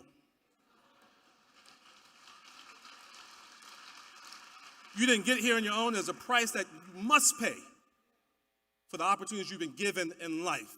He made sure I knew about the people who marched for me and didn't know me. The people who cried for me, had no idea I'd ever exist. The people who kicked down the doors of the University of South Carolina in 1963 had no idea that Maggie and Sam's nappy-headed little boy would want to go there someday. People that died for me and didn't even know my name. So I'm here on behalf of all of us at the White House to say thank you, NAACP.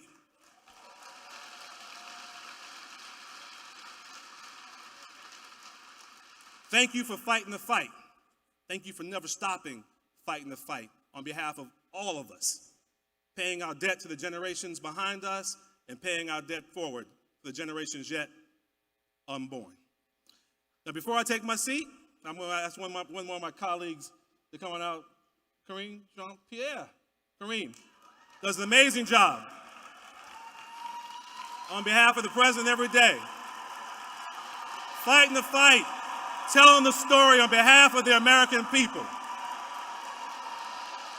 Wherever you are across the globe and you want to hear what's happening in the United States of America, if it's not our president or our vice president telling the story, it's Kareem Jean-Pierre. She's not going to say anything today. We're in a different mode, but I just want to make sure you see her up close and personal, fighting the fight. Thank you. God bless you.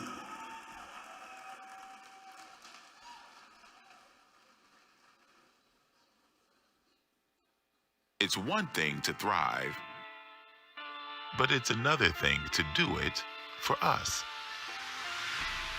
What does it mean to be Black and thriving?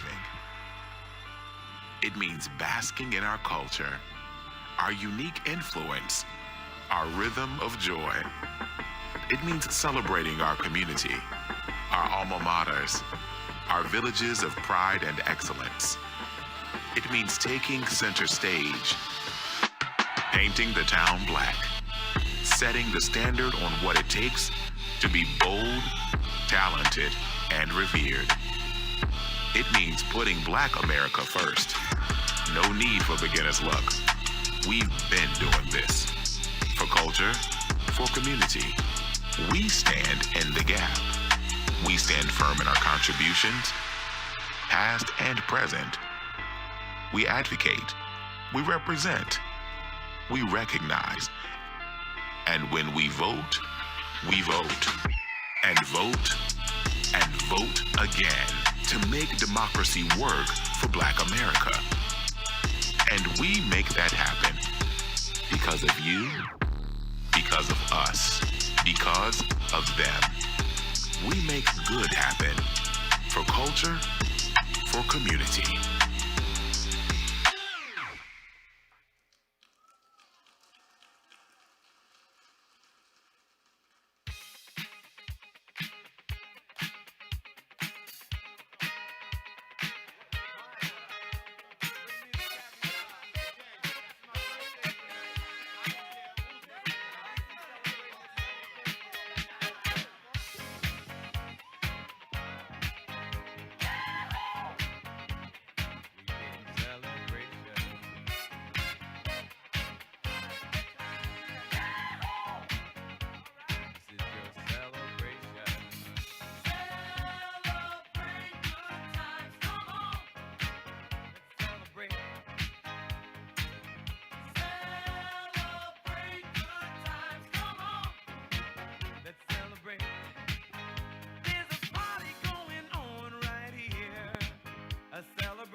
Please welcome NAACP President and CEO, Derek Johnson.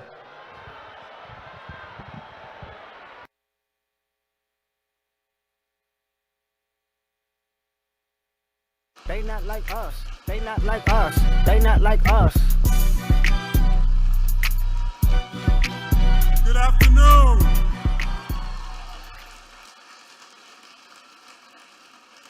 Good afternoon, NAACP.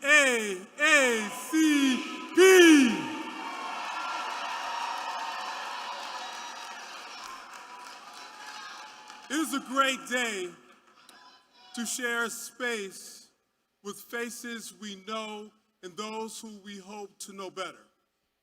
To our members, this convention is for you. From Arkansas to Alaska, the NAACP runs on people power because Black Americans know that our community is what carries us forward. To our friends at the National Bar Association,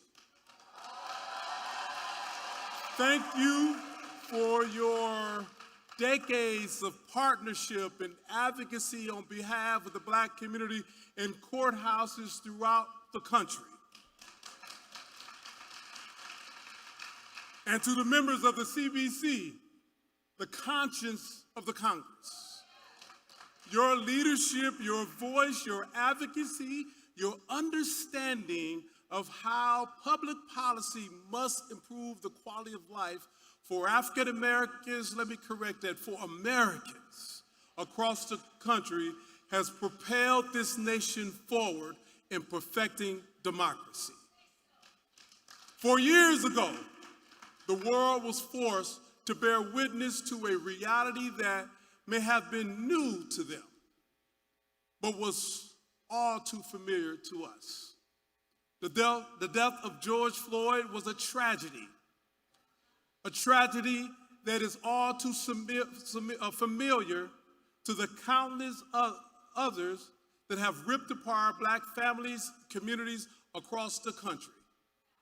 George Floyd was not the first. And if we don't get police reform, it will not be the last. I'm sad to say. While the world reckoned with the reality of racism because many of them woke up one day and realized racism actually existed,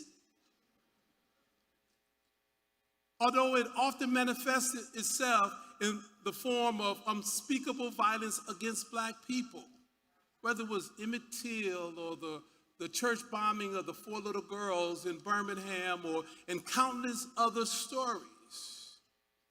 This time, some said they were prepared to change course. Some made empty promises, but the NAACP and legal advocates like Ben Crump, we took action. In 2020, our community worked together to empower one another, reminding each other that we have the ability to determine our destiny. The Black vote made a difference in 2020. And determined our destiny, we did, casting deciding ballots in the national, local, and state elections 4 years later. And there is much that has been accomplished by and for our community. But the history of this nation has taught us that not everyone shares the same investment in a progressive vision.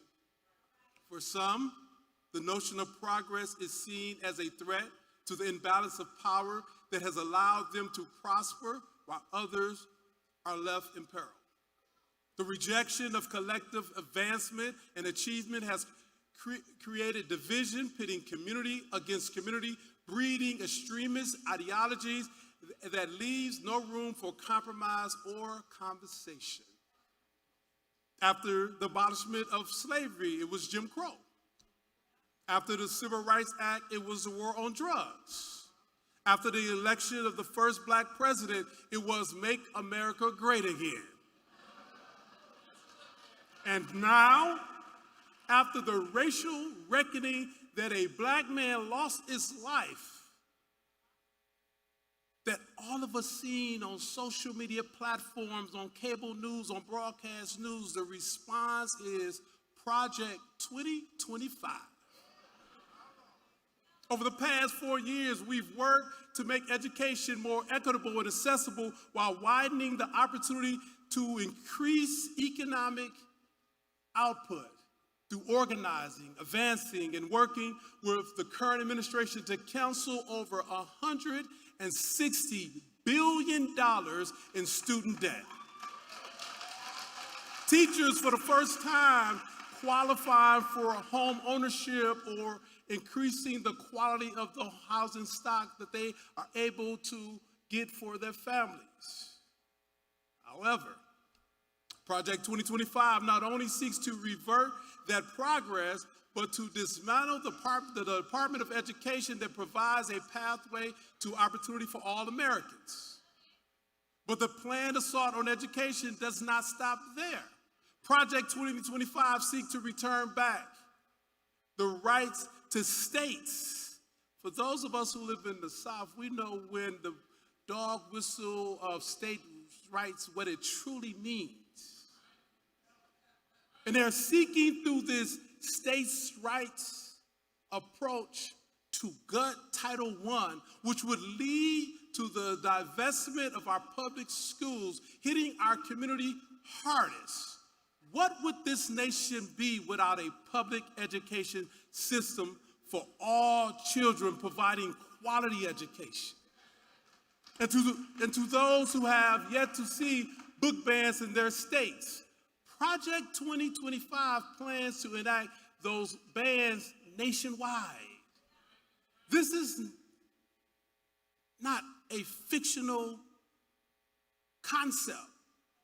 This is a 900-page manifesto that seeks to undermine progress, promote violence, inflict harm on our community.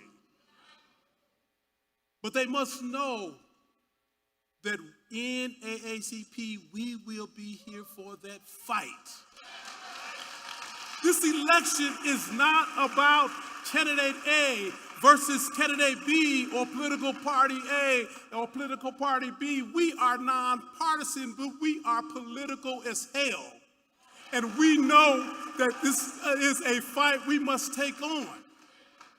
So when people try to give you these false narratives or distract you, let's stay focused not on the people, but the policy priorities they represent, and vote for those who align themselves with what's in the best interest of our communities. And I can assure you, if you do that, it's in the best interest of America. The Black community has saved democracy many times before, and we're being called on to save democracy once again. They must know that we are all in on making college more affordable for all. They should know that we are all in on fighting for a reality where Black history is recognized because it is American history. I guess they don't know the history of the NAACP after being in this fight for 115 years. We will not turn back. We will continue the fight, and we will win this battle. We are battle tested, and we're not backing down. They need to know that we're all in on making equity a reality for all Americans. But we must recognize that this requires work on our end. While they may not be like us, we have to make them think like us. We have to band together the way they do. We must come together. We don't have a time for us versus us public fight. We only have time for a us for us saving of this democracy. To get the access we need in order to get the equity we deserve. Equal protection of the law isn't a concept, it's a guarantee that we must keep intact in our Constitution. Now, we've experienced that what we feel like to have, we have experienced what it feels like to have the door shut in our face, or our voices stifled by divisive noise.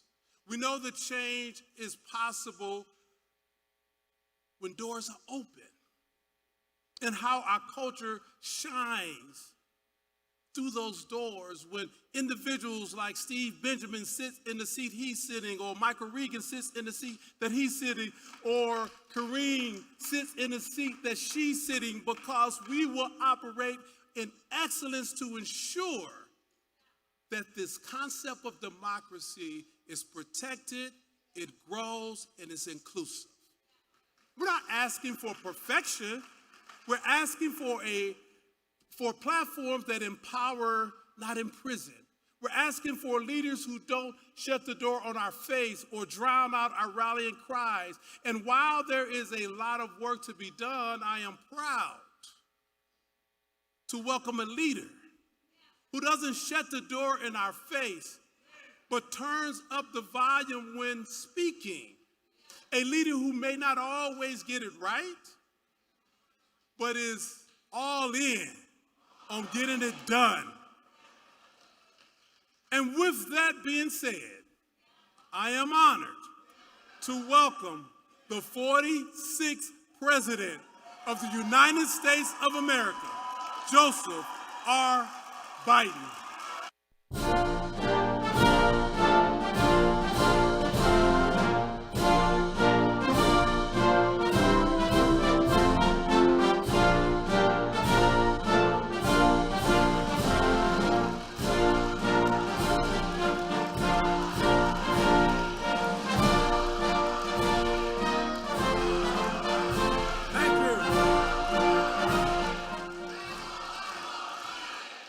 Thank you, thank you, thank you. Folks, my name's Joe Biden, and I'm a lifetime member of the NAACP. And I am all in. My word, I am all in. President Johnson, thanks for the introduction and for your leadership, most of all for your friendship. And thanks to all the thousands of members of across America that are here. One of the most important organizations in our country. And a special thanks, I mean it sincerely, to the members of Congress who are here, including Nevada's own Stephen Horsford, chair of the Congressional Black Caucus. I don't know where he is, but I know he's out there. As so many members of the CBC members defending freedom, like Benny Thompson of Mississippi, chair of January 6th Committee. And the best friend anyone can have, Jim Clyburn of South Carolina.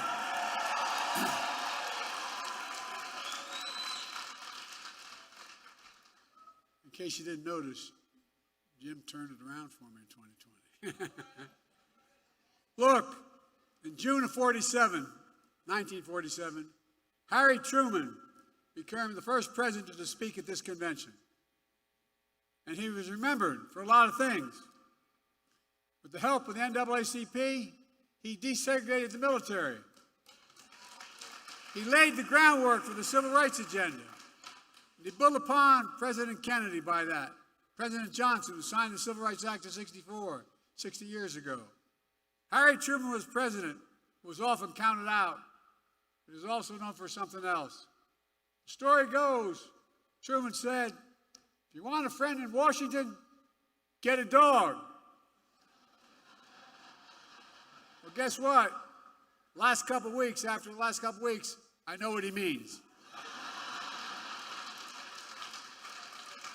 But that's why it's so good to have real friends. I'm not being solicitous. I have real friends. So many of you had my back, and I think I've had yours as well. And I will never forget it. Got a couple Delaware folks here still. And one of my best friends, when I was a lifeguard in the projects, he was, his nickname is Mouse. Mousy, there you are, pal. End up running longshoreman and loyal as hell. I'm truly honored to be here, to meet at this tense moment in this country, and it is a tense moment.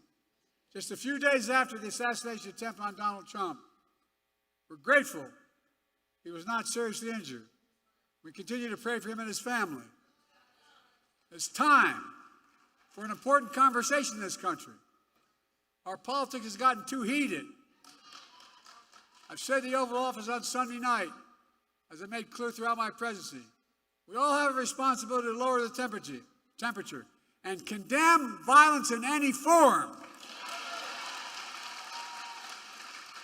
You've got to remember, in America, we're not enemies, we're friends, we're neighbors, we're fellow Americans. Most importantly, we must fully and firmly reject not only political violence, but violence of any kind, period, no exceptions. We have to say with one voice that violence is not the answer. That's what we should rally around as a nation.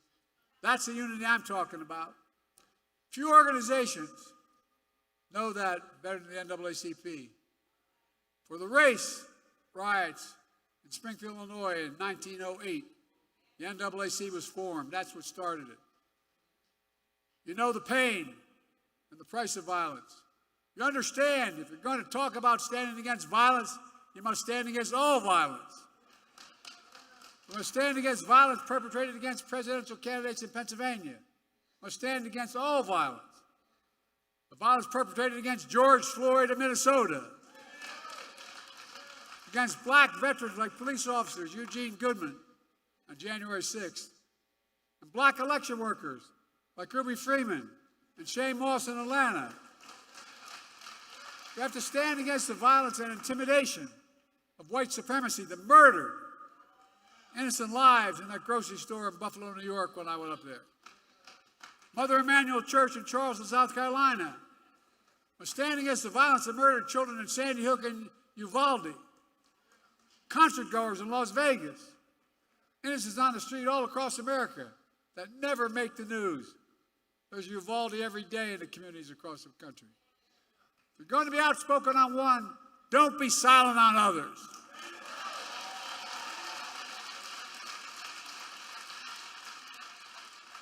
If we're going to speak about violence, we're going to speak about guns. More children in America die of a gunshot wound than any other reason. That's stunning and that is sick.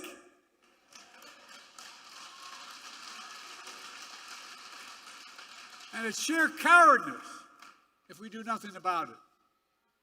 So, if you want to stand against violence in America, then join me in getting these weapons of war off the streets of America.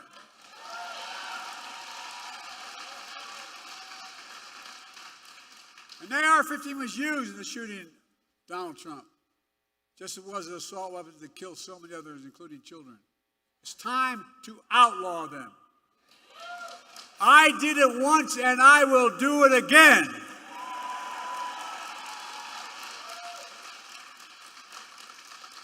Now, just because we must lower the temperature in our politics as it relates to violence, it doesn't mean we should stop telling the truth.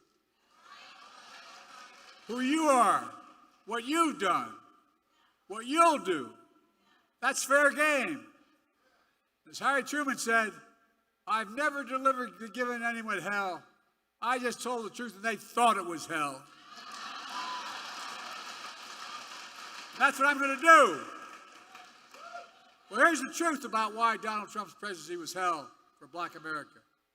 He tried to repeal Obamacare to kick millions, I mean millions of Black Americans off their health insurance. He had a $2 trillion tax cut that overwhelmingly benefited the super wealthy, the biggest corporations, and exploded the federal debt larger than any one president has in one term. He left no room for us to do what we should be doing. Invest in things that affect people's lives, like child care, elder care, and so much more that grow the economy and help people. His mismanagement of the pandemic was especially devastating to Black communities. Oh, I know, because in other countries, other communities of color. That economic crisis drove up Black unemployment, decimated small Black businesses, and you peacefully protested George Floyd's murder. Donald Trump called for the National Guard to go after you. What in the hell's the matter with this man? No, I'm serious. Go figure. From a guy who spread the birthism lie against Barack Obama, saying he wasn't born in America and he wasn't a U.S. citizen. Of course, here's what he thinks of black jobs. I love his phrase, black jobs. It tells a lot about the man and about his character. Folks, I know what a black job is. It's the Vice President of the United States.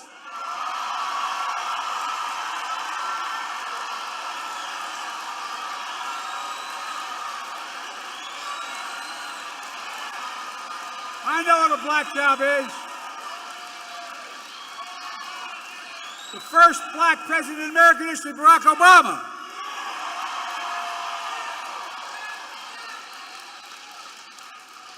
I was vice president to Barack, and she is my vice president. I nominated the first Black Secretary of Defense in American history. He's doing one hell of a job. I nominated the first Black woman to the United States Supreme Court. It matters. It matters. And I promised myself, and I promised America, that my administration would look like America. And I'm proud that we have the most diverse administration in all of history that taps into the full talents of our nation. That's who we are. These guys don't get it. That's why we're so successful. No, I'm serious. That's what makes us the greatest nation on earth. That's not hyperbole. Folks, it's because of you that I'm president and Kamala Harris is vice president. And by the way, she's not only a great vice president, she could be president of the United States.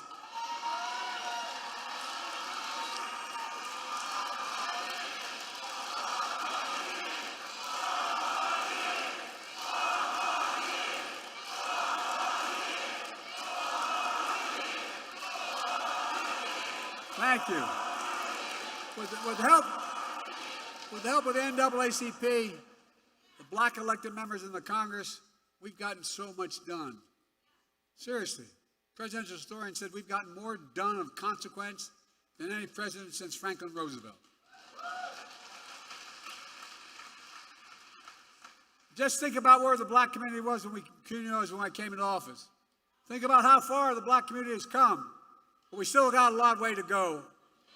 COVID no longer controls our lives. Our economy is not figuratively, literally, the strongest economy in the world. Historic low black unemployment. Record growth in black small businesses. Let me say this again, because Trump is lying like hell about it.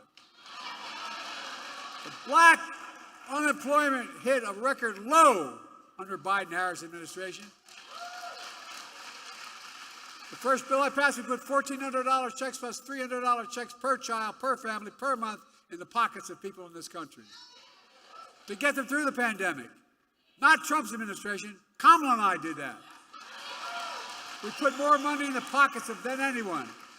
We cut and the consequence, we cut black child poverty in half.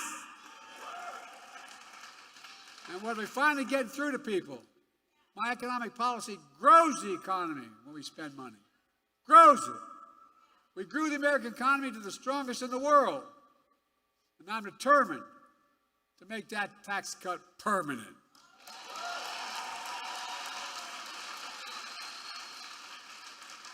No child should ever go hungry in America.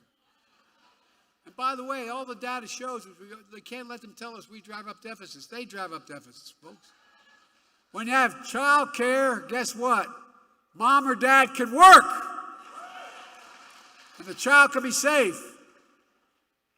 We're connecting black neighborhoods that were cut off with old highways and disinvestment decades ago. My city, Wilmington, Delaware. I-95 runs up through what used to be the black community, divided it. 6 lanes wide.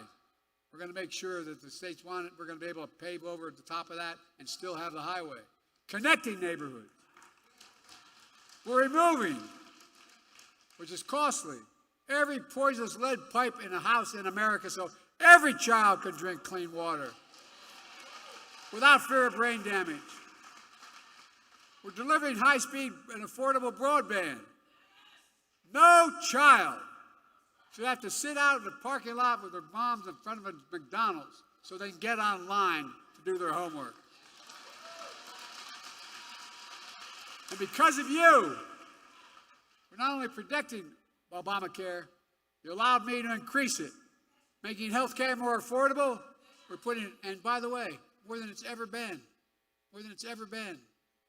millions of African Americans now have health care because of what we've done. We're putting home ownership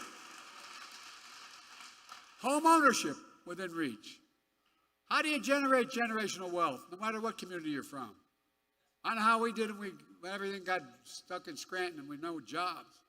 Moved to Delaware. Dad worked like hell so he could get down payment to buy a small house. That's how you build equity. As small as a 3-bedroom split-level home with 4 kids and a grandpa living with us. But it was a home, and he was able to build some equity. Look, we're making the most significant investment in climate ever in all of history.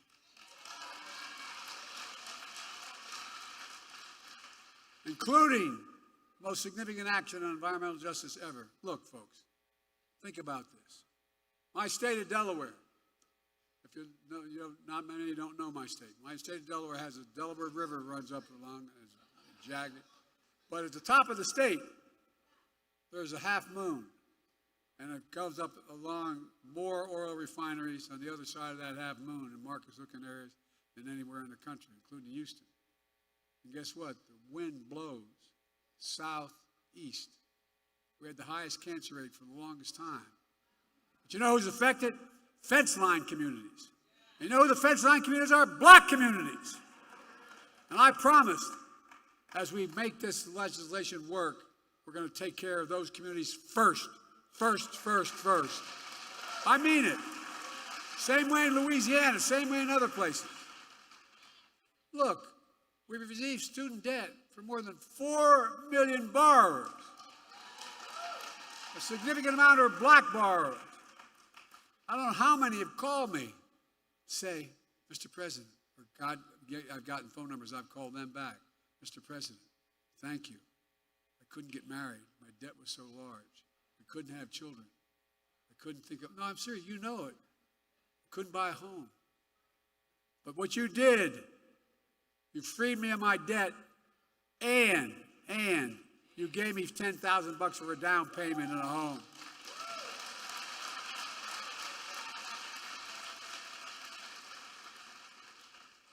And this project, 2024, Trump's, 2025, Trump's deal, you know, he talks about education.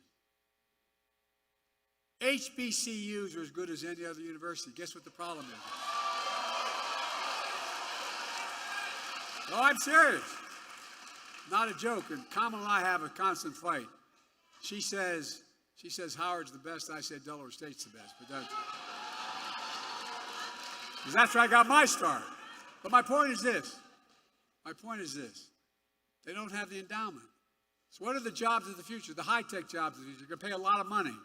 They don't have the money for the laboratories. They don't have the money for all that material. So that's why I've invested a record $16 billion in HBCUs. Because no HBCU student is any less qualified than any student anywhere else.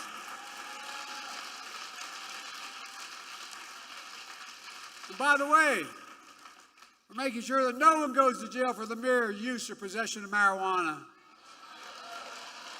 The record should be expunged. It holds them back. All told, because of you, the NAACP, we're making the most significant investments in Black America ever in all of history. We're seeing the results. The racial wealth gap is the lowest it's been in 20 years.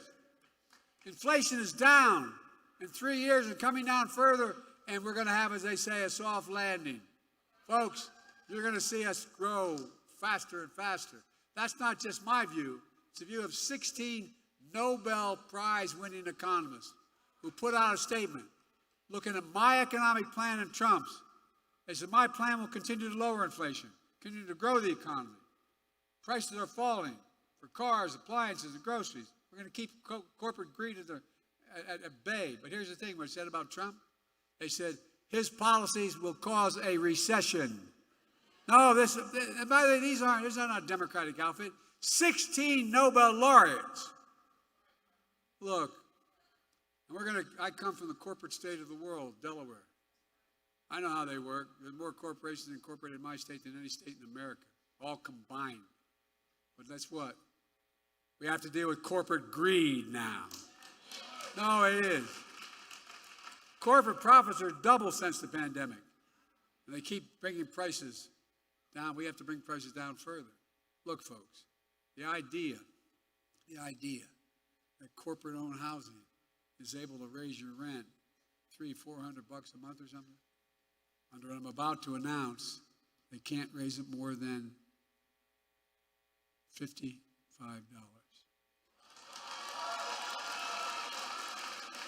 That debate is taking place. The bottom line is we're just getting started. Well, no, it's not enough to talk about the past. We need a vision for the future. Here's my plan for the first 100 days of the second term. Kamala and I are calling on Congress to pass the John Lewis Voting Rights Act.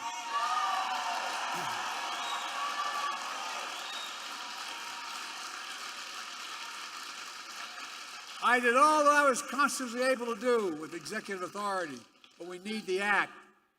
And we need to pass the Freedom to Vote Act. And I'll sign them both into law immediately. And guess what? Come hell or high water, we're going to restore Roe v. Wade as the law of the land.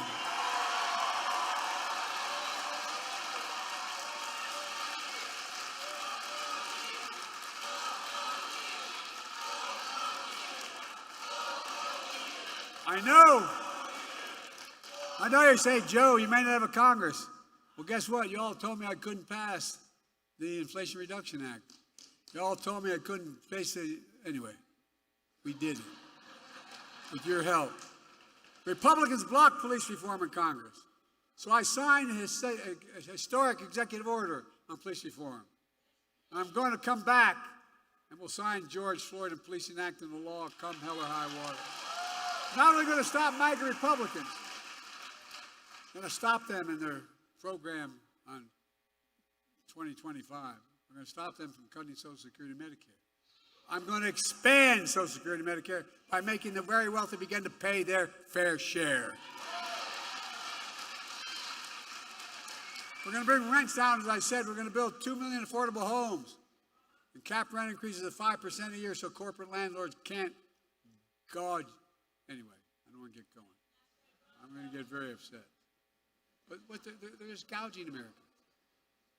And we're going to keep relieving student debt. And we're going to end medical debt. We've already made sure medical debt can no longer be put on a credit report. Well, I'm working with states to wipe out medical debt for pennies on the dollar so it's not hanging over you the rest of your life. We're going to raise the federal minimum wage. Our first term, we capped the cost of insulin for seniors at $35. Total drug costs for seniors, beginning in 2024-5, at $2,000, and some of those cancer drugs are $10,000, $12,000, $14,000 a year. But the second term, we're going to do that for not just seniors, for everyone in America. And by the way, not only saves lives, it will save taxpayers, just what I did on the first round on dealing with Medicare. It saves the taxpayer $160 billion because they don't have to pay these exorbitant prices to these, anyway. This year, Medicare is negotiating lower prices for some of the costliest drugs on the market. That threats everything. That treats everything from heart disease to arthritis. In the next term, we want to go further, give Medicare the power to negotiate lower prices for 50 drugs a year, not 10. That not only will save lives, it's estimated to save the taxpayer another $200 billion a year. This is saving taxpayers money. By the way, if you notice, all the stuff they said, big spend in Biden, we have lowered the deficit, not raised it. We've increased economic growth. Folks, here's what else I'm determined to do. I'm determined to end Trump's tax cuts for the very wealthy and big corporations and make the tax code fair and ease the burden on working people. I kept my commitment that no one making less than $400,000 I never saw in my life till I got elected president will pay a penny more in federal taxes. But here's the deal. We have in America, since the pandemic, 1,000 billionaires. 1,000. You know how much in federal tax they pay? 8.2%. That's their federal tax, 8.2%. We're going to make billionaires pay a minimum of 25%, which is low. No billionaire should pay a lower tax rate than a teacher, a firefighter, a nurse, a janitor. That's simply ridiculous.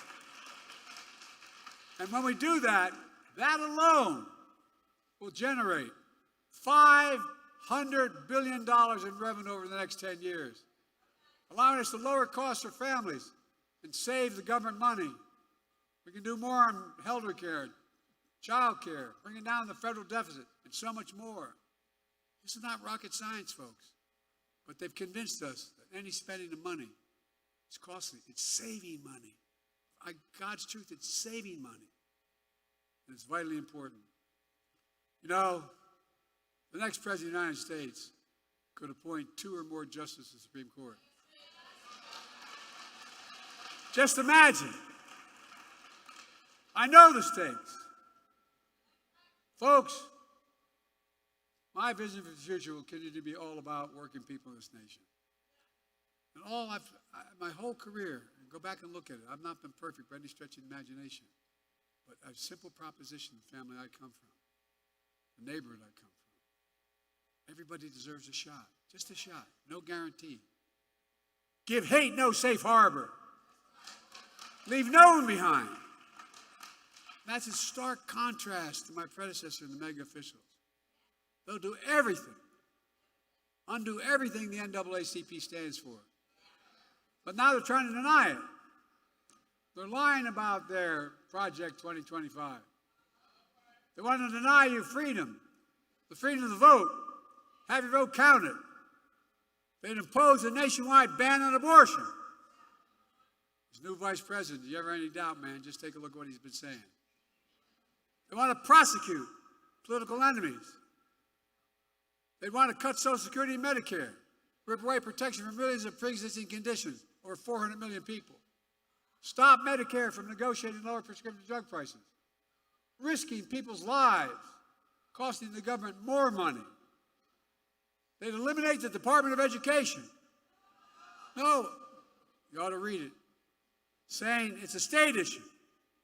Give me a break, a state. We know how well we did with the states.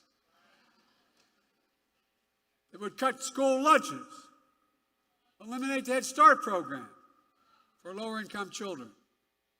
They allow employees to stop paying overtime, employers to stop paying, catch this one, stop paying overtime to hourly workers. They're such good people. But give the very wealthy and big corporations a new tax cut. They've already eviscerated affirmative action. They'd also decimate diversity, equity, and inclusion all across American life. They're already trying to do it by banning books. They're trying to erase black history. Black history is American history.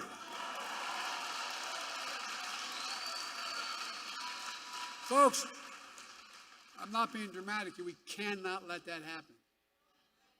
That's why it's so important to me, it was so important to me, to make Juneteenth a federal holiday. They can't erase it. Now, people are going to know what happened on Juneteenth.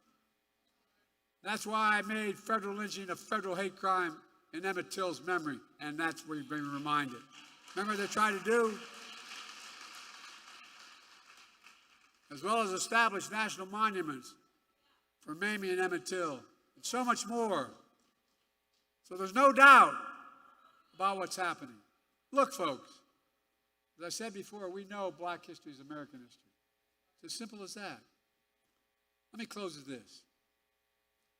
The Psalm tells us, I've been young and now I'm old. Yet I have not seen the righteous forsaken. I have not seen the righteous forsaken. And I will not see the righteous forsaken. Hopefully, with age, I've demonstrated a little bit of wisdom. Here's what I do know. I know how to tell the truth. I know right from wrong. I know how to do this job. And I know the good Lord hasn't brought us this far to leave us now. We have more work to do. This is the moment to be engaged. The work what you're doing to recruit hundreds of thousands of volunteers, move millions of people to make their voices heard, may well determine America's future for decades to come. And folks, that's important. We must all be defenders for freedom, justice, equality, and the bedrock of democracy. And there's been no more important voice in that truth than the voices of the black community. I mean it. And when Americans fail to live up to what we say we believe, you don't give up hope, nor do I. We've always loved this country, even when it has not loved us back. We worked hard as hell. Just think about it. Our children, your children, grandchildren. Ask yourself, what America do you want to leave them? My answer is an America of hope, fairness, opportunity, possibilities. Look, I spent more time with Xi Jinping of China than any other world leader has. I was with him in China on the steps of the mountains. And he looked at me and he said, can you define America for me? It's God's truth. And I said, it's recorded. I said, yes, in one word, America. Possibilities. Nothing is beyond our capacity. America, where it's full of promises available to everybody. America, where racism and violence are no longer the ghost that have too long haunted the nation. Folks, this is about you and your families and everything the NAACP has stood for generations. Freedom, democracy, America, always marching, always believing, always keeping the faith. We're going to do this. So let me ask you, are you all in? Because I'm all in. We just have to remember who we are. We are the United States of America, and there's nothing beyond our capacity when we do it together. And let's stay together. God bless you all, and may God protect our troops.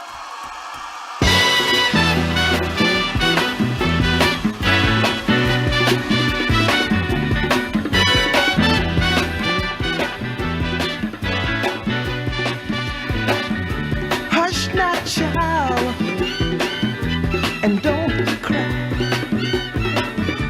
Your folks might understand you by and by. Just move on up toward your destination, though you may find from time to time. Attention all attendees. Attention all attendees. Please remain for this announcement. First, members of the Resolution Committee, please exit to the Mandalay Ballroom now. Remaining delegates and attendees, we welcome you to the 115th NAACP Convention. Next, we will proceed to the Mandalay Bay Ballroom, where the resolution session will be held. Delegates will enter through the Mandalay Ballroom Door F, marked for delegates. Delegates will sit in the front of the room, near your state sign. Observers, please sit in the back of the room. Lunch will be served to delegates inside the Mandalay Ballroom. You should have received a ticket for your lunch as a part of your convention registration packet. Tickets are non-transferable and non-replaceable. Upon entering the Mandalay Ballroom F door, you will be asked for your ticket and provided with a choice of chicken, salmon, or vegan bowl. To receive your lunch bowl, you must provide your lunch ticket to the attendant. You will receive your keypad to vote on resolutions upon entering the Mandalay Ballroom F door. Instructions for using the keypad can be found in your email along with the resolutions packet. The resolution session will begin promptly after lunch and will continue until we have voted on all resolutions. We hope this information is helpful, and we look forward to a productive resolution session. We will dismiss in the following order: Region 1, Region 3, Region 7, Region 2, Region 5, Region 4, and then Region 6. All remaining attendees, please join us in the Mandalay Ballroom. Thank you.